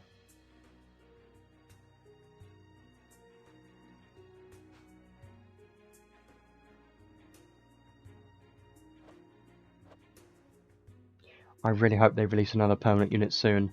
We haven't had another permanent unit in quite a long time. It's like one permanent unit per year. It's ridiculous at this point. Like, why? Yeah, Amelia is the type of unit that will never get power crept in the entire game. Never gonna happen, ever.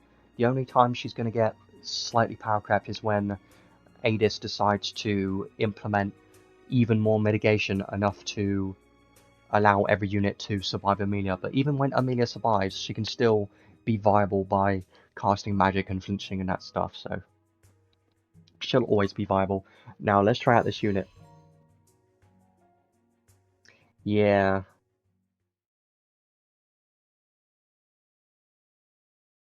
Six mil DPS, that's funny, DPS numbers, but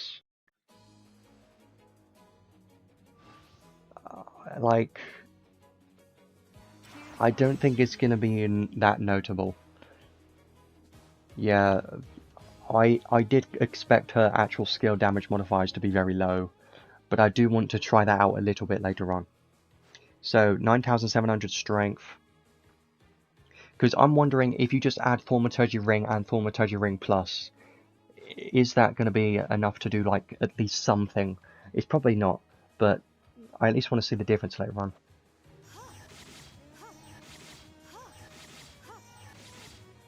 I mean, she does have some nice animations.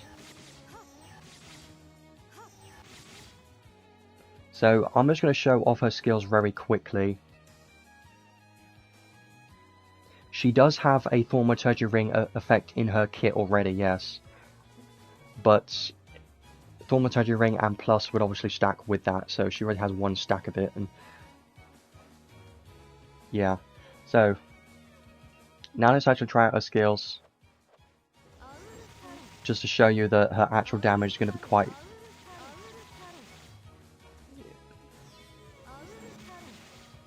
terrible for a, you know, expect like no damage. Like, here's the thing though, her skills are actually good. She actually has good skills. Why do they give good skills to mages all the time? It always happens.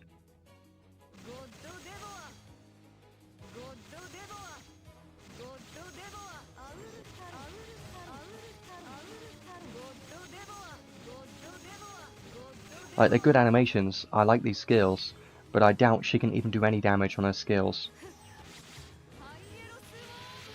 And I do like the skill 3 animation, honestly.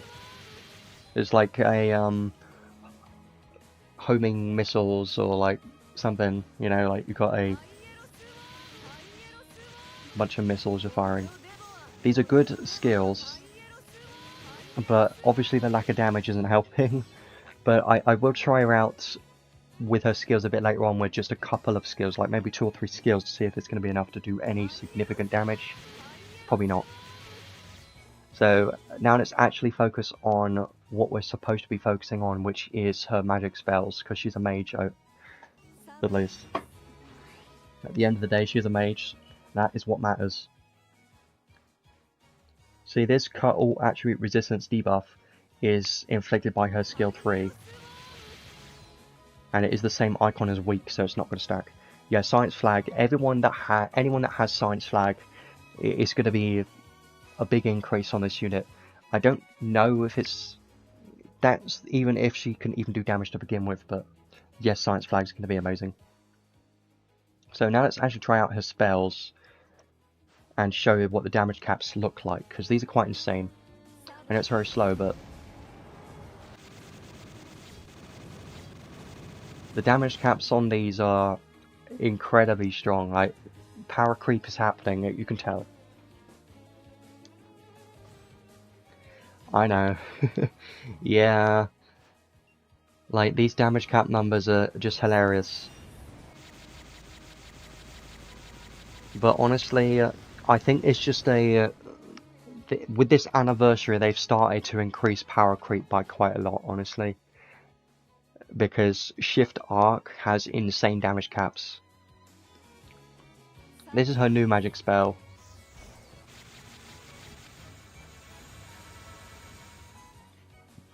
38 hits.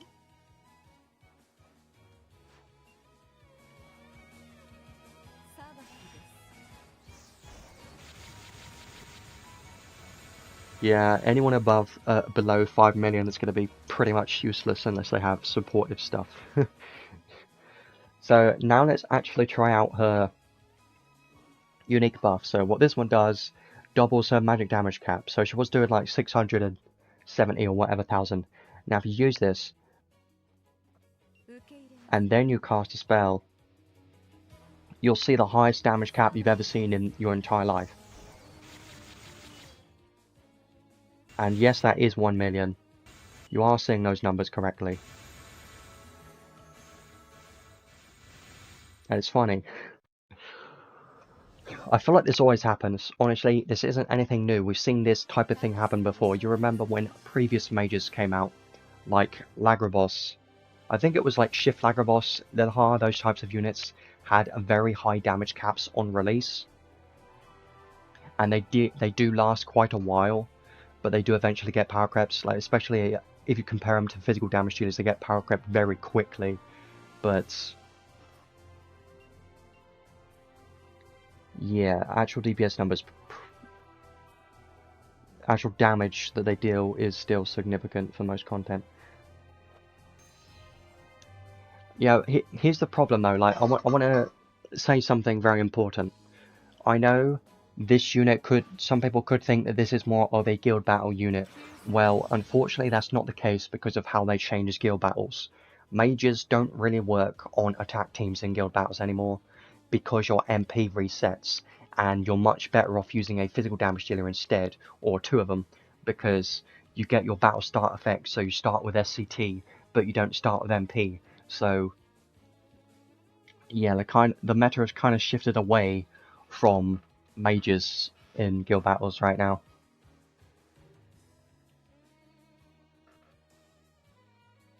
Yes, she is going to be good without Euro Arc. The Euro Arc is not even necessary. Let's try out her special.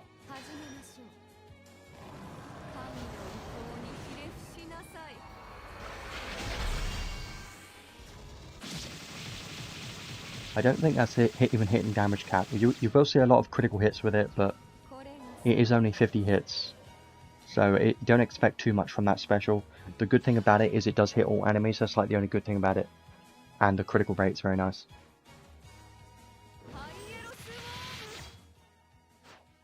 See, everything costs 1 MP, which is weird. Yeah, it kind of makes me think of like that machine early boss in a place and the stuff and a thing. I know what I'm talking about. I don't know what's it. Yeah, the seamstress is what I. Yeah, it does kind of look similar to me. I can see that. So here's the thing, right? So here's something I want to point out, which, yeah, songstress, that one was an early boss. Something I want to point out. Read this real quick. When it's active, non-stacking magic cost MP minus 100, right? Minus 100.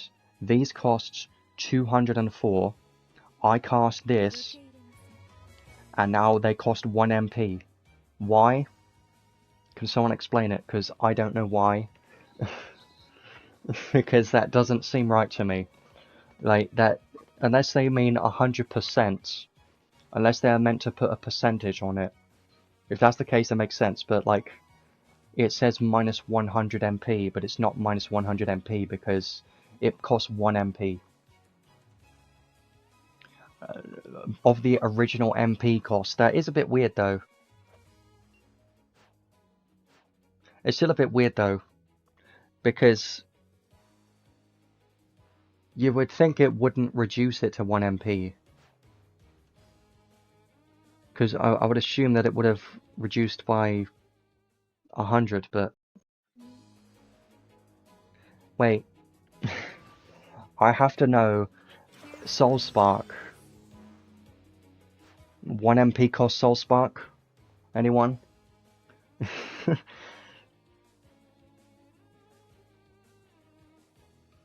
Yeah, it's still very weird wording. Like...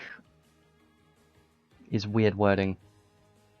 Reduced by 100 but can't go below 0. But it's not reduced by 100, it's reducing it more than 100. Which is weird. Like, they worded it weirdly. And there was another issue with this unit. If you've seen the unit video, it said in the video that it was nullifying, evading 15 hits, but it actually is 20 hits and not 15. So there was another issue that I noticed. But yeah, that's kind of everything with this unit. Like, there isn't really too much to showcase with this unit in the unit test play quest. It's just big damage numbers.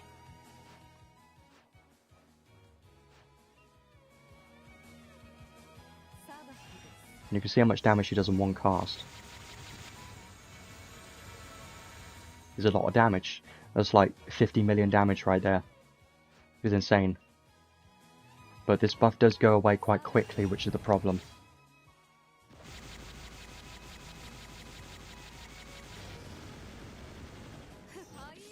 Yeah. I mean, the arc is decent, but not... The trait is not, really. Yeah, good damage, slow casting, but you could remove true ultimate casting. You could remove that.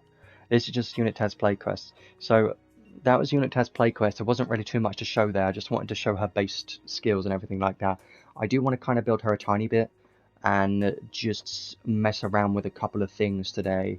Instead of just ending it soon, I do want to try out a couple of things.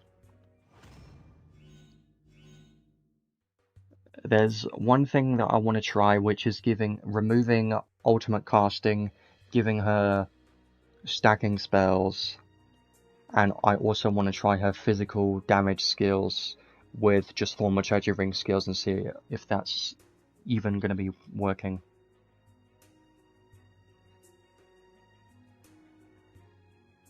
Yeah, the learnable skills are at least pretty good though. I'm going to have to teach her a couple skills.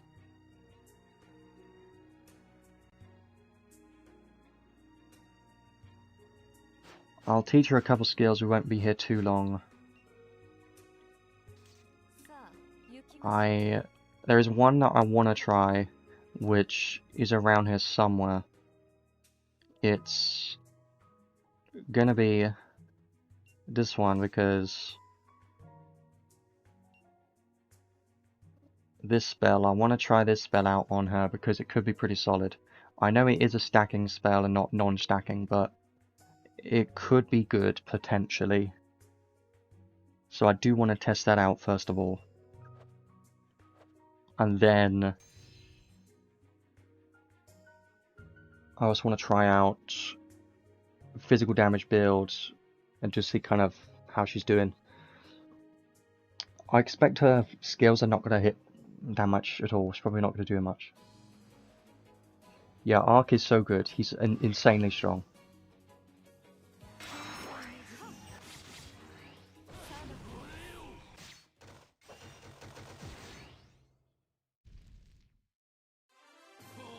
Yes, but no. Yes, but no. And that's why I'm going to test it. Because it's not actually considered one of those collab spells. That's the thing. If you don't know, it works on other units that has the same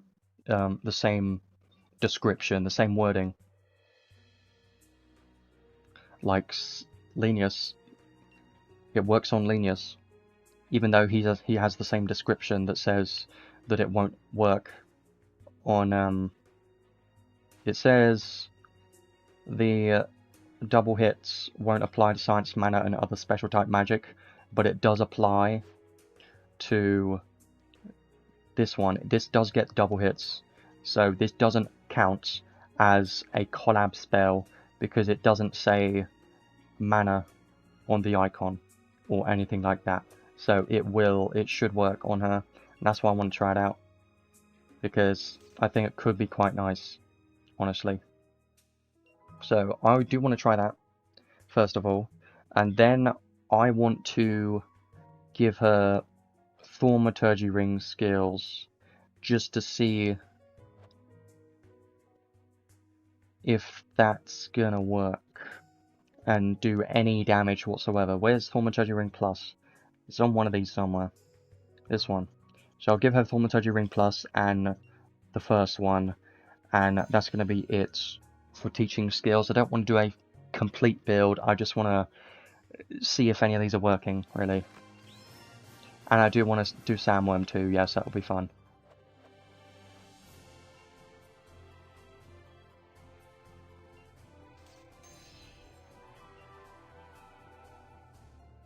Because I don't have Science Flag, you might need to give her like Sword Equip or something.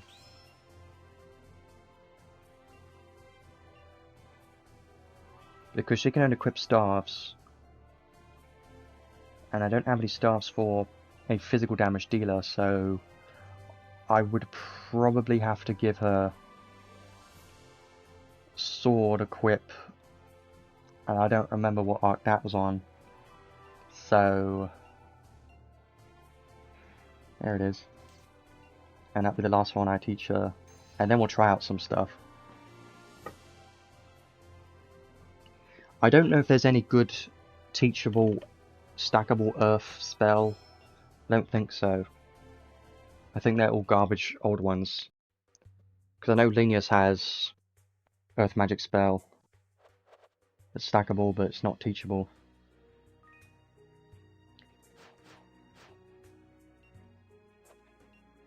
So let's try her out by herself. I do want to try a couple of things in some story stages to see what she's like. But first of all, I do want to try this magic spell. And I also want to try removing True Ultimate Casting. Just to see if this is any good.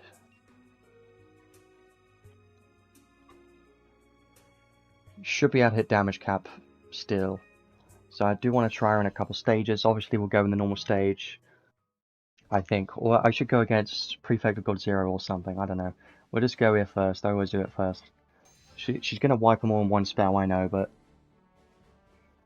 I just want to see. Yeah, ultimate casting mages are not my favourite. The slow casting isn't that great.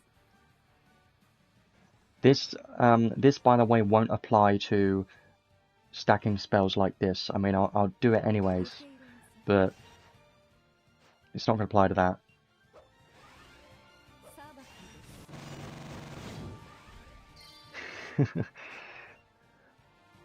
Yes, she does need more magic casting speed, by the way. And she's not hitting damage cap, so yeah, she's going to need some more help to hit damage cap against. If you're trying to use that, she's going to need a lot more damage cap. Not more damage, I mean modifiers. But I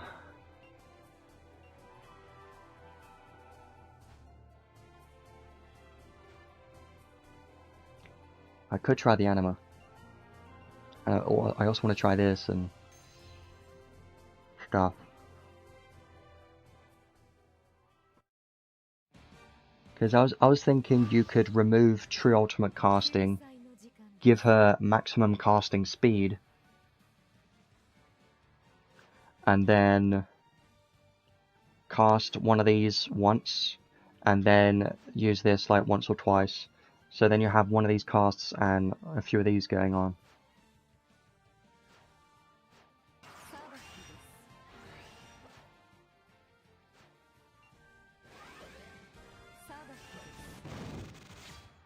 I mean, it still does something, but these are weak enemies, and she does have human geyser, so it's not that great considering these are weak enemies and she should be hitting damage cap, but I know that she is missing a lot of damage, but I still at least wanted to try it.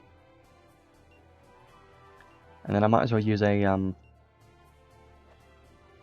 non-stacking magic spell.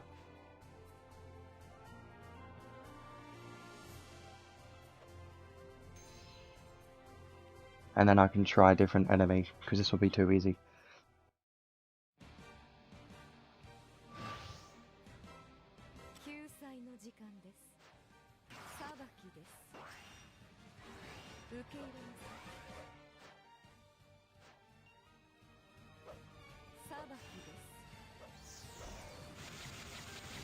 Yeah, because here's the thing, right? She's not even hitting damage cap against these enemies. Like, that's the issue. So she might even she might have to have ultimate casting. At least that's what it's looking like so far, because she's not hitting damage cap. But she is just base skills. But, you know, yeah, we say it's a skip because she's not necessary for any content. Really.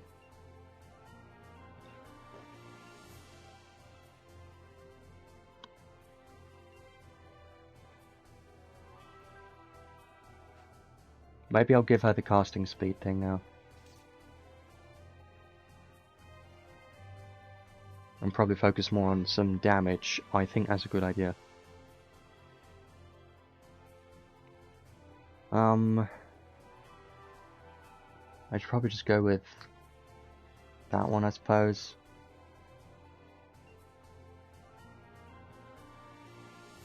Yeah, because everyone knows Brave Frontier is coming. They're probably going to be skipping, which is understandable. Like, we rarely get bad units. Bad units don't happen often. You've got to look at the actual value of the unit itself.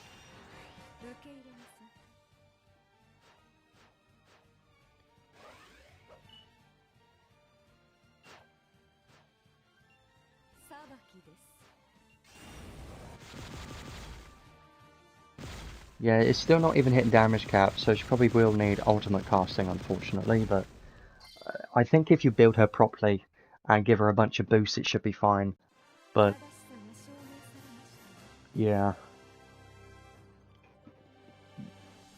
I was kind of hoping for some more damage than this, but probably needs ultimate casting. I could also try this arc skill. I'll try with ultimate casting now. And use the arc skill just for fun. Yeah, that exactly is. Arc is so good that he should be the one that you pull on. No one else can even come close to him right now.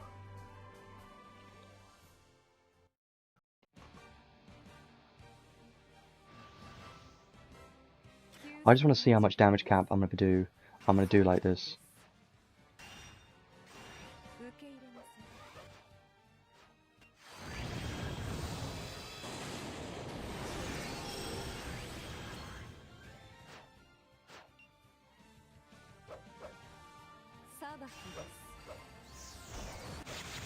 Yup.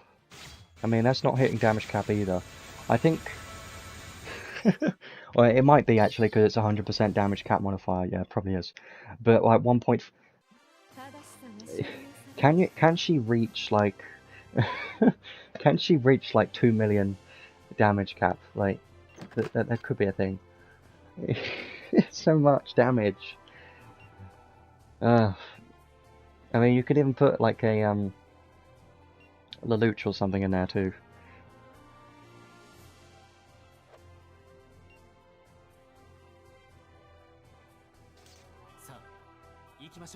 And a Zekka's 4-gate for obvious reasons.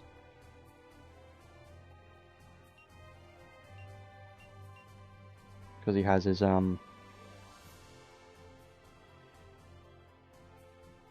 this one. So I'm gonna try this for science. Yeah. I think she's gonna be good for newer players and stuff like that. This is fire damage buff, so yeah. Uh-huh. Sure. This will be crazy. I don't know if there's other arc skills that would actually increase. Yes, I do. I do know. Don't tell me, because I do know.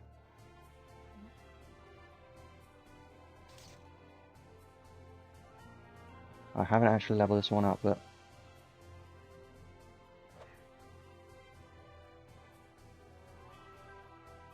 we'll see.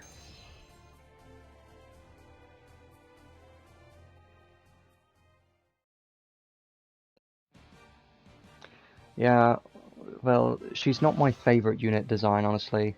I like the wings, but that's just about it, probably.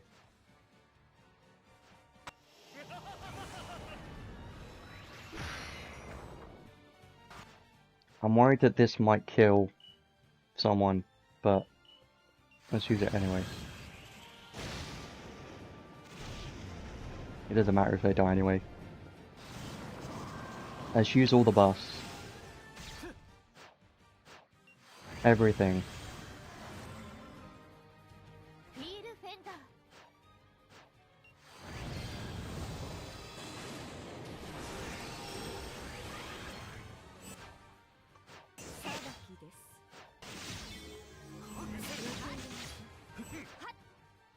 And then a fire spell. Don't kill him before me, you bastard. Don't do it, you bastard.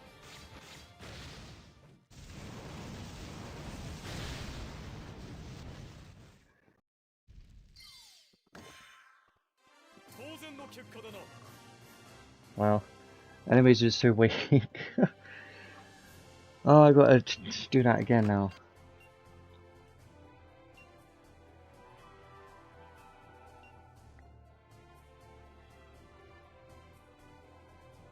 I want to see big number. That's all I want to see, a big number.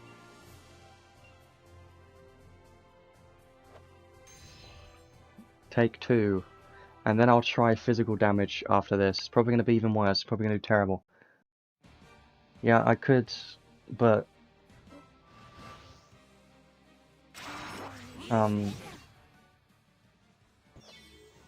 Fine.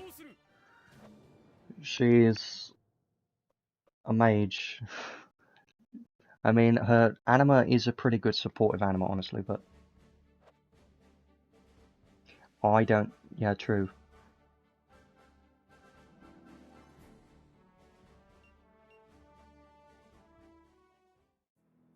Yeah. But still get God's stuff.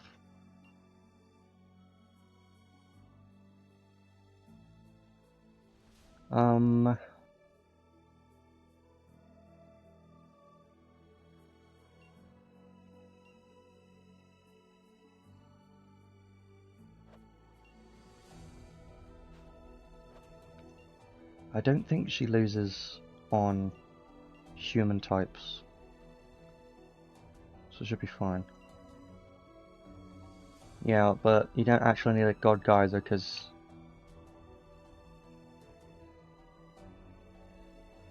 of that reason. So as long as Zero doesn't target her at the beginning, it'll be fine.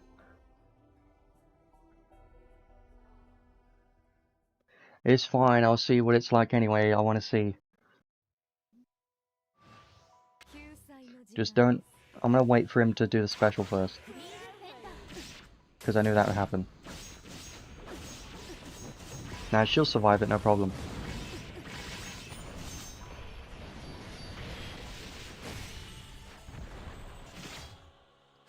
Buff time.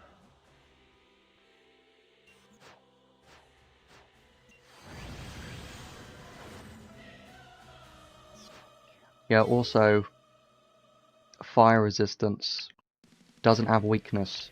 That's another problem.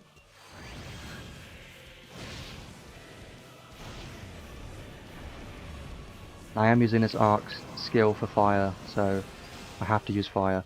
Unless I use weakness right now.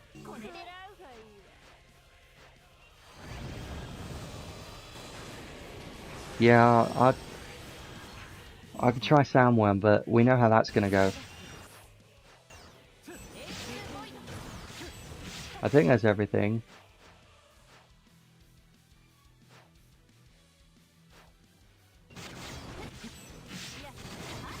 Now die. Yeah, let's see, that's not even hit damage cap, is it? Or if it is, it's not. Yeah, it is, but you see the damage cap's a lot lower than the other enemies, because I'm not hitting weakness. There is a potential 150,000 damage cap you're losing. So you would need Theopolis instead of one of these arts instead. And you're also not against a human type enemy. But you know, it's still pretty good though. I could just try Sandworm now.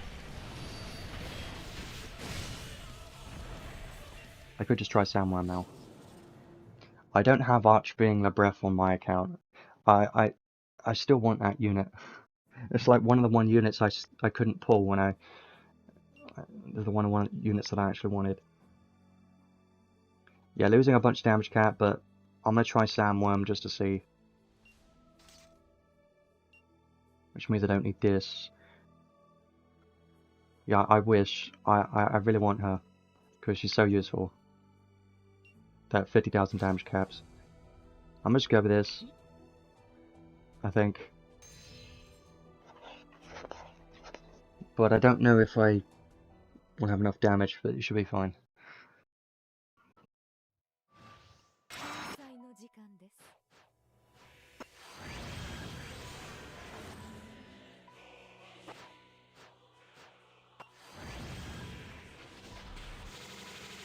Yeah, she's definitely quite good.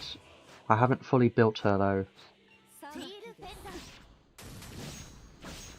And this is just base skills, so it's not even a full build. I'm losing out on 6th enhanced skills too, so could be a lot better. I think you used, yeah. And now, Catastrophe.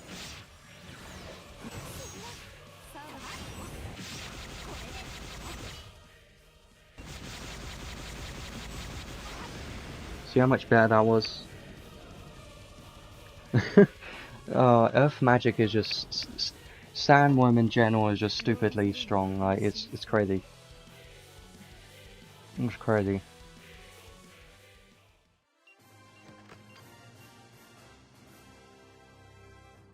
Yeah. Is there a... I don't know off the top of my head of any good human type bosses to go after. That could potentially get minus 50 fire resistance. Yeah.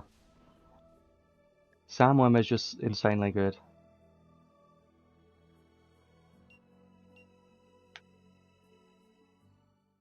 Because if I use Theopolis against those enemies, they're probably going to die. Go away.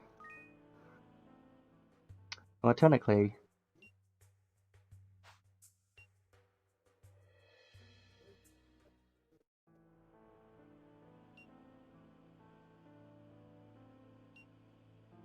Technically... that would work.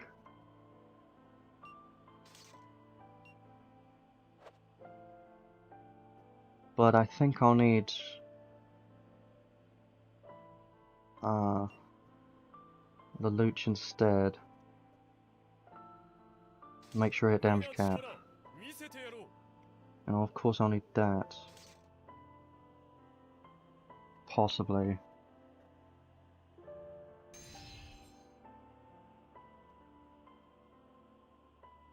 Yeah, Balzar's kit is very good. I like how what they did with him is very cool. I doubt I hit damage cap, but yeah, that's... I don't actually need Theopolis, you know what? I can change that, I don't need Theopolis. Because he already has minus 50 fire resistance. So... I'm just doing this to see... for science. And then I do want to try a physical damage build, so it's going to be terrible, but I know.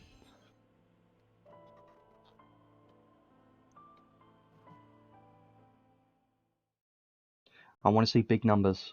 Massive numbers. Biggest numbers I've ever seen.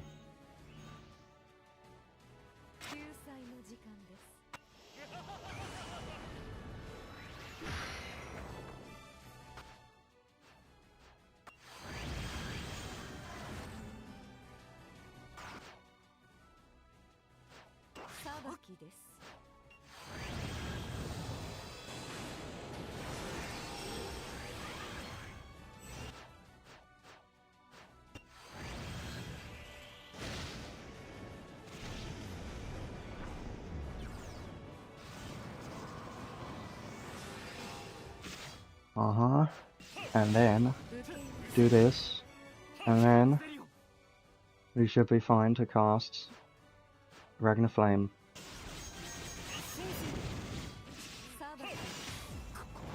I think Zekus died at the last second and didn't get the extra caps from that.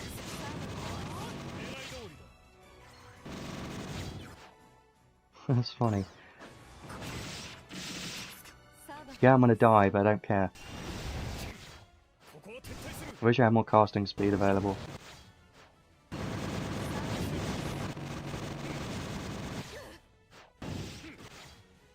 Yeah, well, you know.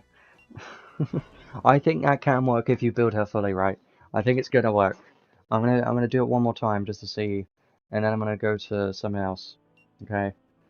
Because like I think this could work, but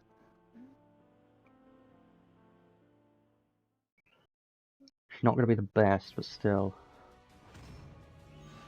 Yuda's gonna be better for raw magic damage. She's gonna be the best for magic damage, for sure.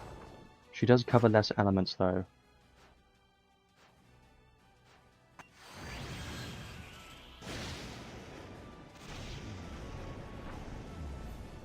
I want Zekus to not get killed instantly. This will be the final test I do. White Sun isn't that bad. It's pretty good, honestly.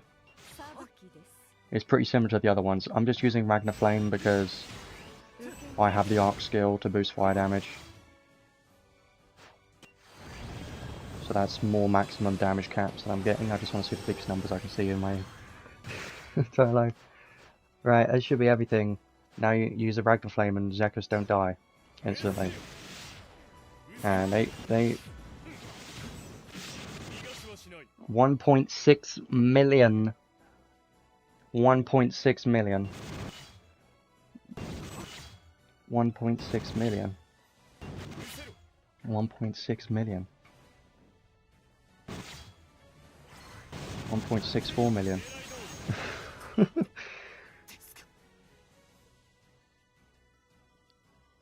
Yeah, that's... I mean, it's because people appear, they aren't asked the same question, that's just how it is.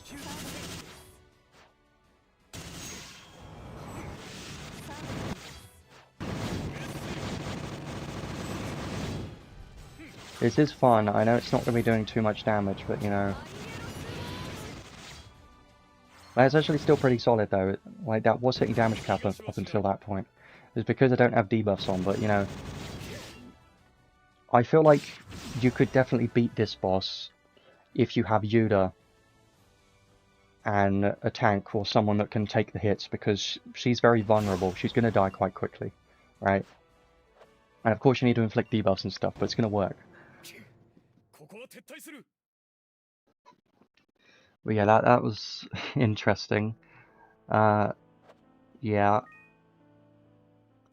It could be even better as well. Like, if you get this arc skill to level 10, which I'm not doing, by the way, I'm not doing it because it's not even worth doing, it's a waste. But it's funny. Next thing I want to do, the last thing I want to do for today, is try out her physical damage. We'll go against those weaker enemies, because I don't think she's going to do that much or anything at all. I'm just doing this for science. You know, you could have just gotten the arc once and then stopped afterwards. That's probably what I would have done if I were you. That's the smartest thing you could do. I'm gonna give her a sword and Thaumaturgy Ring Plus and the first one, and just see if this can even do damage or not. Answer is probably no, but I have to know. You don't know until you know, you know. I feel like there's a certain sword that I have somewhere that could be nice, which is right around here somewhere. Or not. Okay, maybe it's not a sword, I don't remember. There's a sword somewhere that increases damage based on intelligence, and I'm pretty sure it's a sword.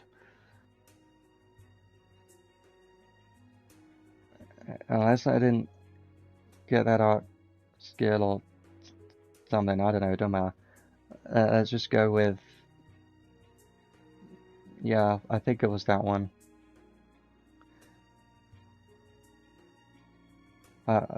It might not be better than existing options, honestly. I just like the sound of it.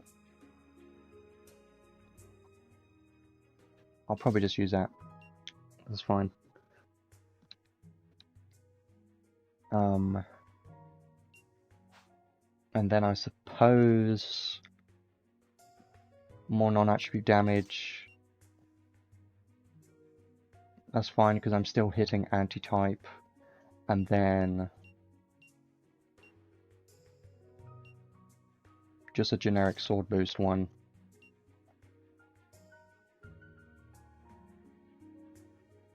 Yeah, she's not going to work in PvP at all.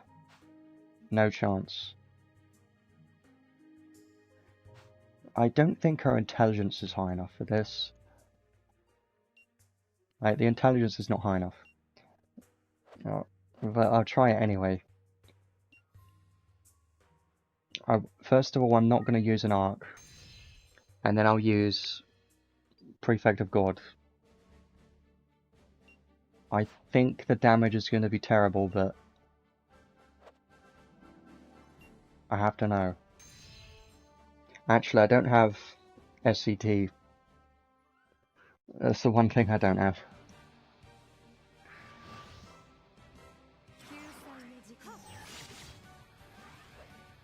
Okay, well, SCT. Well, I don't think I even taught it yet either. Oh well. Time for Lena.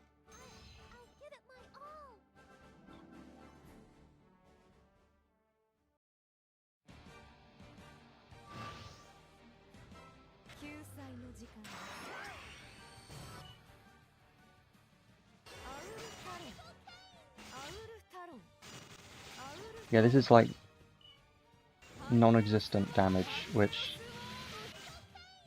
is expected. And I'm just proving a point. This is... yeah.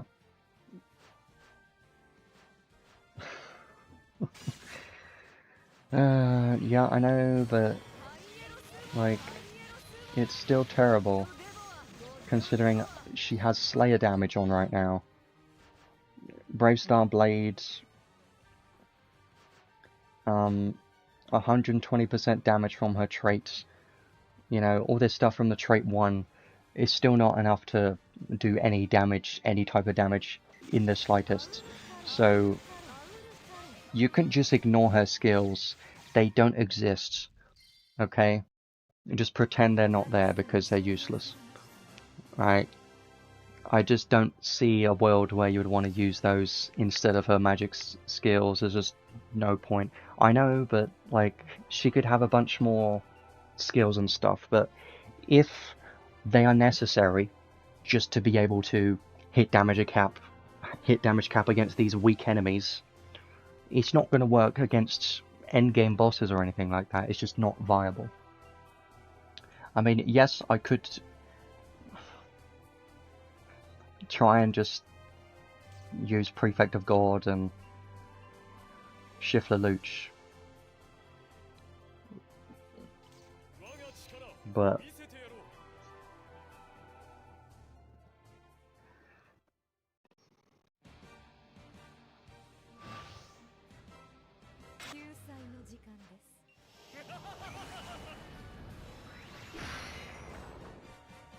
if all of this is necessary just to kill weak enemies, what? It's just so bad. It's like so terribly bad.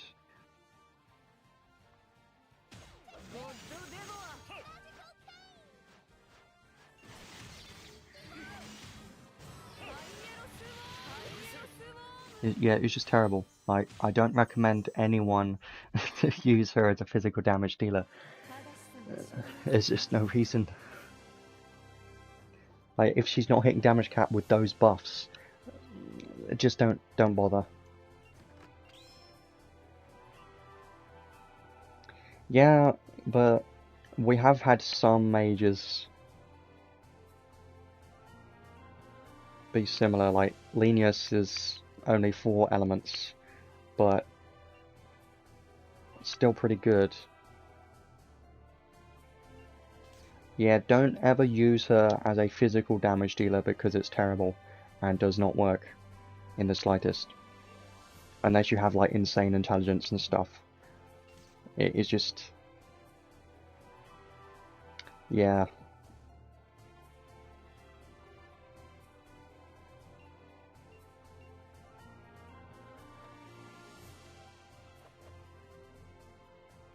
I may just go back to what I was using, and I'll probably leave it there for now. I definitely think her Earth Magic's going to be very good. It's going to be great.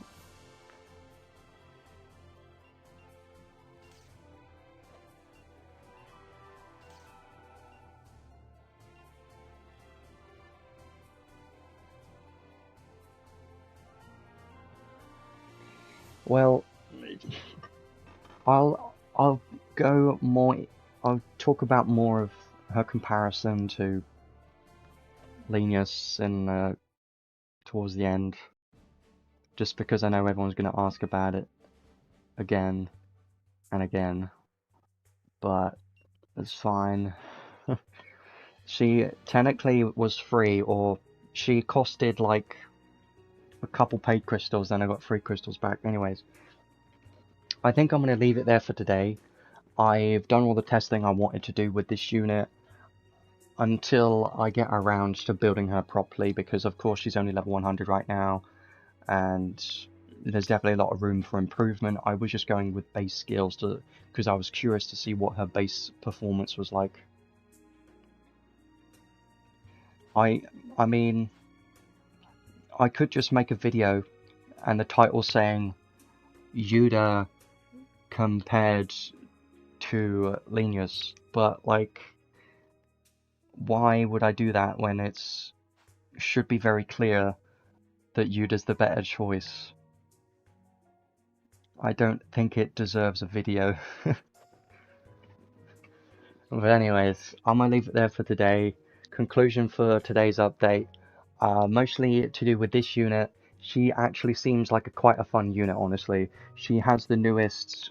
she is the newest mage. She has insanely high damage caps, especially when you have her buff active, and she can definitely do a lot of damage.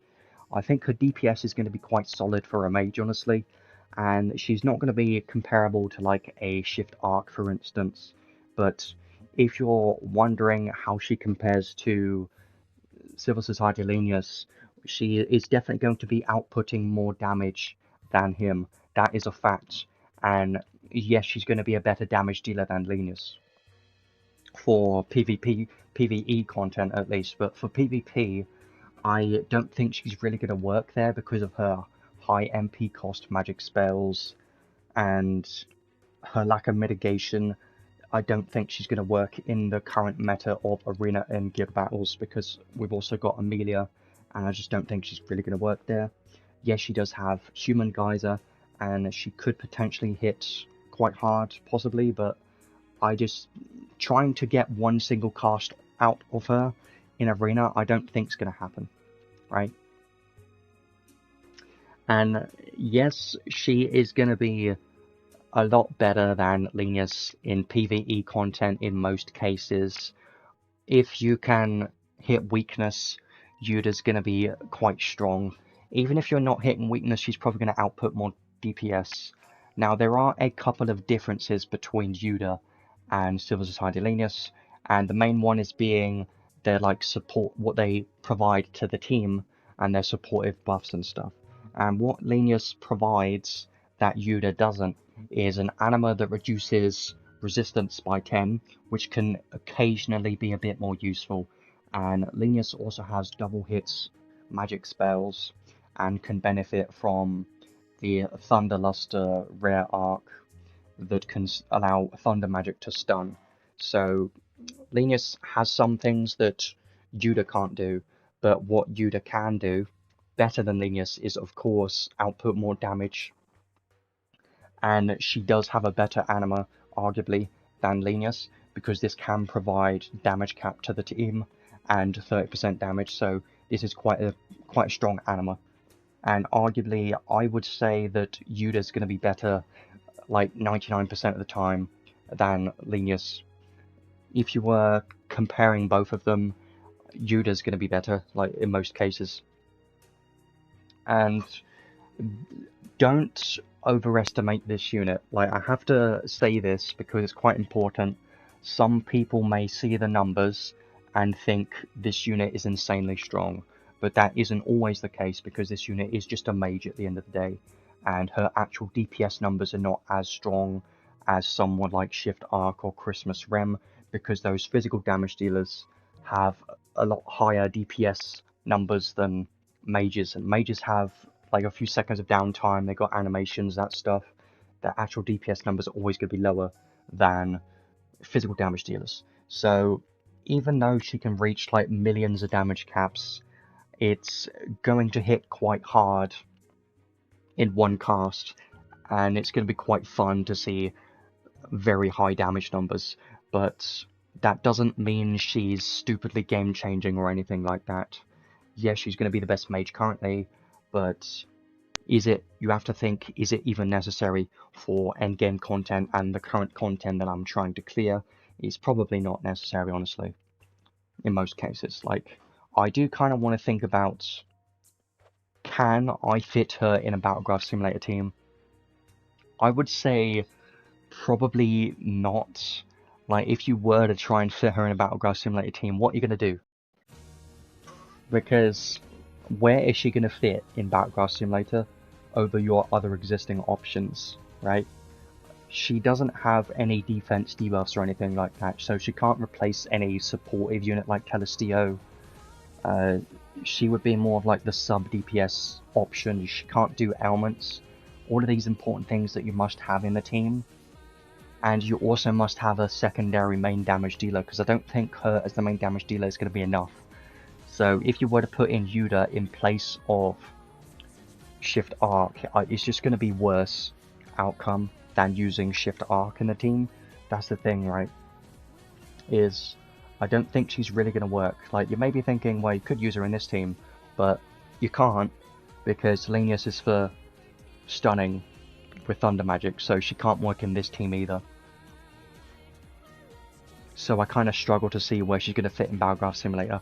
I don't see a world where she's going to fit against any of these bosses, honestly. I mean, if you don't have what I have, then you might be able to make it work. And you can probably reach like 250 with her, and it probably works, but you do have to reduce resistance. The resistance is going to be very important. Like, you could use fire magic against Everlord, right?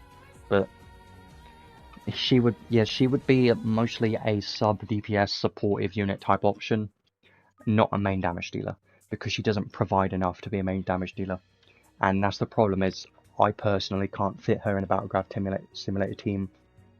She's going to be very good for raid bosses, because you have 4 different teams there, or 3 different teams. You got multiple different teams in raid bosses, so she's definitely going to work in raid bosses for sure.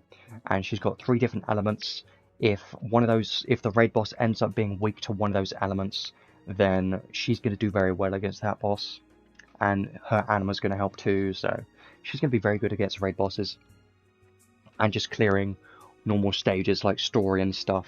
I'm probably going to be using her in my story team, honestly, and just replace Linus in most of the places where I was using Linus. Like in Tower of Trials, I'm probably going to be using her instead of Linus in most cases. But you do have to remember that you might need to reduce enemies' resistance in some cases. But yeah, I do think she's going to be quite good as a mage. Definitely the newest best mage in the game, but do you need it? You probably don't need it, honestly. Because if you already have Silver Society Linus, he can do just fine. And I wouldn't say that she is a must-have, because yes, she's going to be the best option, but she doesn't really fit into Battlegraph Simulator teams. And that's kind of what I care about the most. And that is like the biggest endgame content in this game. So that's why I always reference that, because if they could do well in Battlegraph Simulator, that is super high value in my opinion. But when they struggle to work in any of the endgame content, their value goes down tremendously, because what you're looking for a unit is a unit that allows you to push higher in all of the endgame content in the game. In the game being raid bosses, Battleground Simulator, time trial, stuff like that. So yeah, I don't consider her to be a necessary unit. And the Arc, I do think the Arc's pretty good. The trait is a bit underwhelming, in my opinion. And the learnable skills are very strong. Archive reward, quite a strong archive reward, so it does have some value on this Arc. And if you do get this Arc, it's going to be a very good one to have on your account. And anyone's account, honestly. It's going to be quite a useful one. But yeah, I do think it's a solid banner, honestly. Not a must pull, considering I don't think she's going to be changing the game in any way. But she's definitely going to be quite a strong unit, and because she's a mage, she's going to last quite a long time. Just like Lilahar, and just like Silver Society Linus, she is also going to last a very long time. Well, here's the thing, right? Some content in the game requires a mage. There are certain bosses that can't take physical damage, and that is when mages become necessary. And mages don't require SCT, and only requiring MP to do your damage is very important, and it has high value right there. So for like newer players, just being able to press one button and kill all the enemies is a very strong thing to have. So mages are more newer player friendly than anything, honestly, and they can sometimes be useful in PvP, but yeah. And Civil Society Linus having double hits, Earth Magic, Sandworm is a very good combo. And Linus can be used in like raid bosses and certain endgame content too, so I think Yuda's gonna rate quite highly on the tier list personally. Her PvE rating's probably gonna be quite high because of her, you know, potential, and her performance is gonna be quite good, I think. PvP, I have no idea. I don't think she's really gonna work there, honestly. If she does, then I'll be surprised, but I don't imagine that to happen. Because she's basically a non-stacking fire, earth, and light unit, so maybe you can make her use Galaxy and try and hit hard with Galaxy in Arena. I'm just coming up with ideas. I have no idea. Yeah, I do think she's gonna be good. She is gonna be solid in Battlegraph Simulator, right?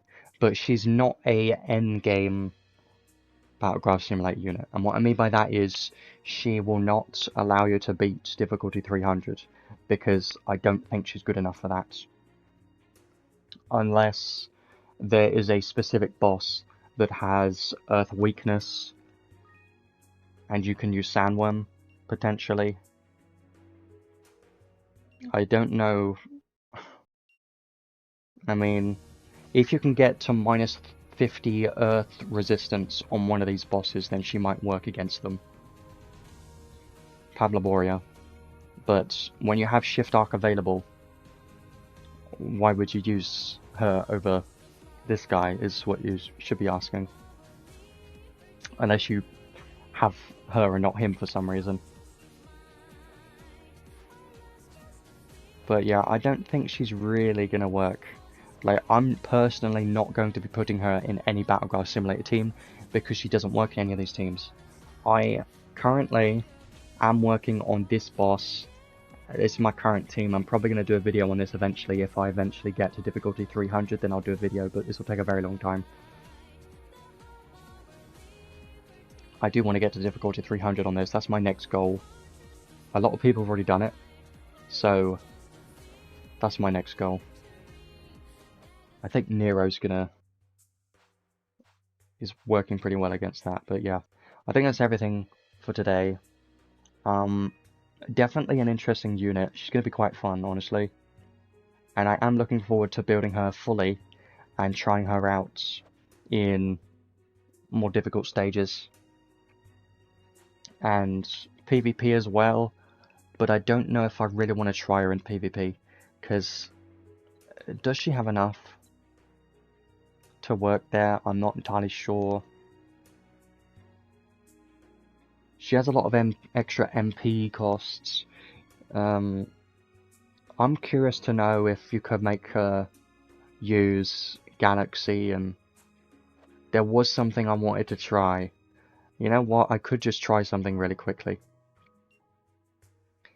There was something I kind of wanted to try something real quick. Soul Spark is funny, so I have to see.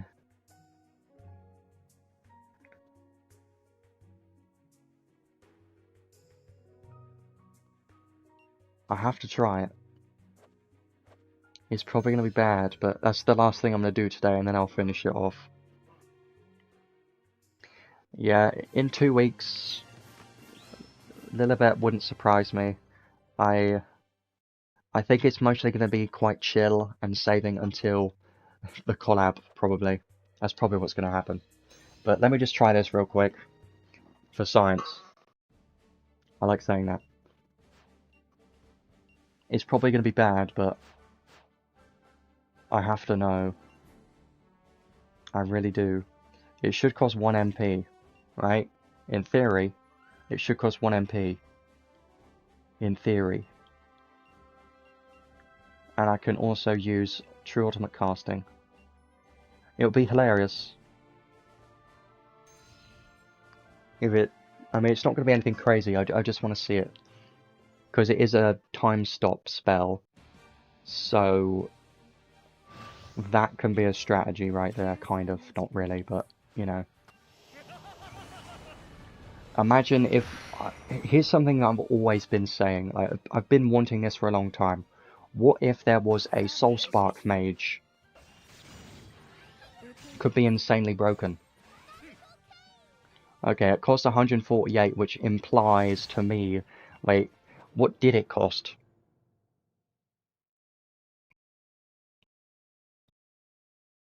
Because a Soul Spark mage is something that I've kind of always thought would be super broken.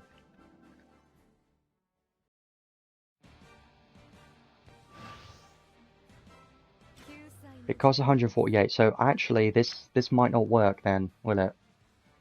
Because it doesn't count as non-stacking, does it? Soul Spark's not non-stacking, it's a stacking magic spell, right? So it's not going to work. Well, it shows how much I know. Nothing, because I don't use it.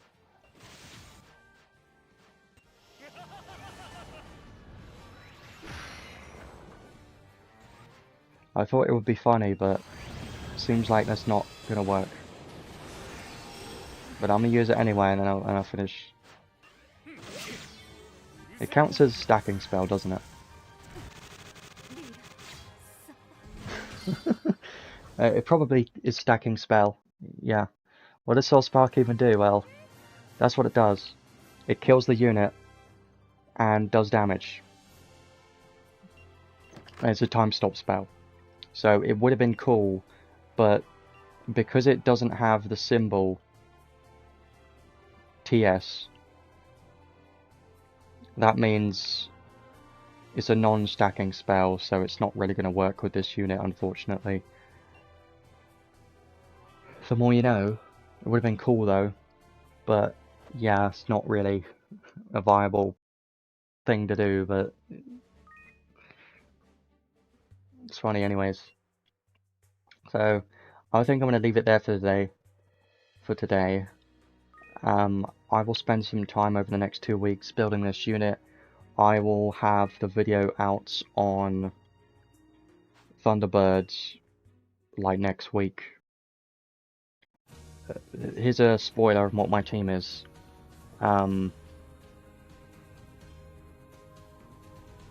Next Wednesday is going to be an interesting day because there are some updates on some other games that I'm looking forward to. Like, Neverness to Everness comes out on that day, and Chaos Zero Night may get some updates too, so I'm kind of looking forward to those. But yeah, expect a video on that bird next week.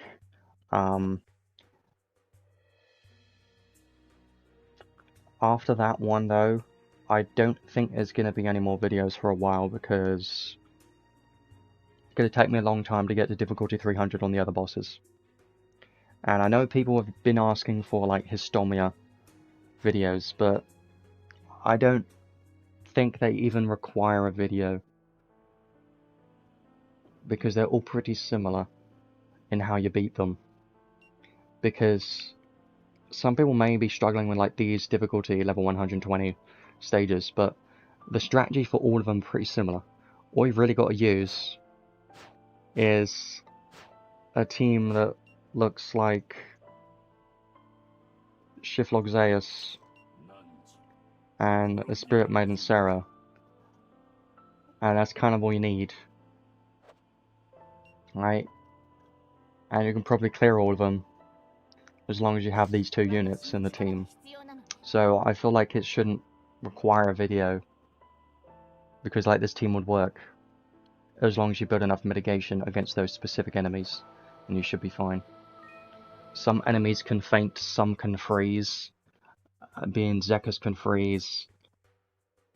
I think Granadus can faint. I think Zekus faints, I don't know, but one of them freezes, one of them faints. You just got to be aware of that and build for that, and it's no problem. But yeah, I'm going to leave that there for today. I will add the timestamps in the next 10-15 minutes or so, and I'll be back for the next stream in 2 weeks. And expect at least one more video next week, and that's probably going to be me done for the moment. We'll just wait and see what next updates are going to be in this game. I have no idea what's coming up apart from the Shift Lilibet that's coming eventually, and the Brave Frontier collab. That's kind of what people are waiting for the most, is the Brave Frontier collab. So it's kind of going to be pretty chill until then, I think. And yeah, thanks everyone for joining, and I'll see you in 2 weeks for the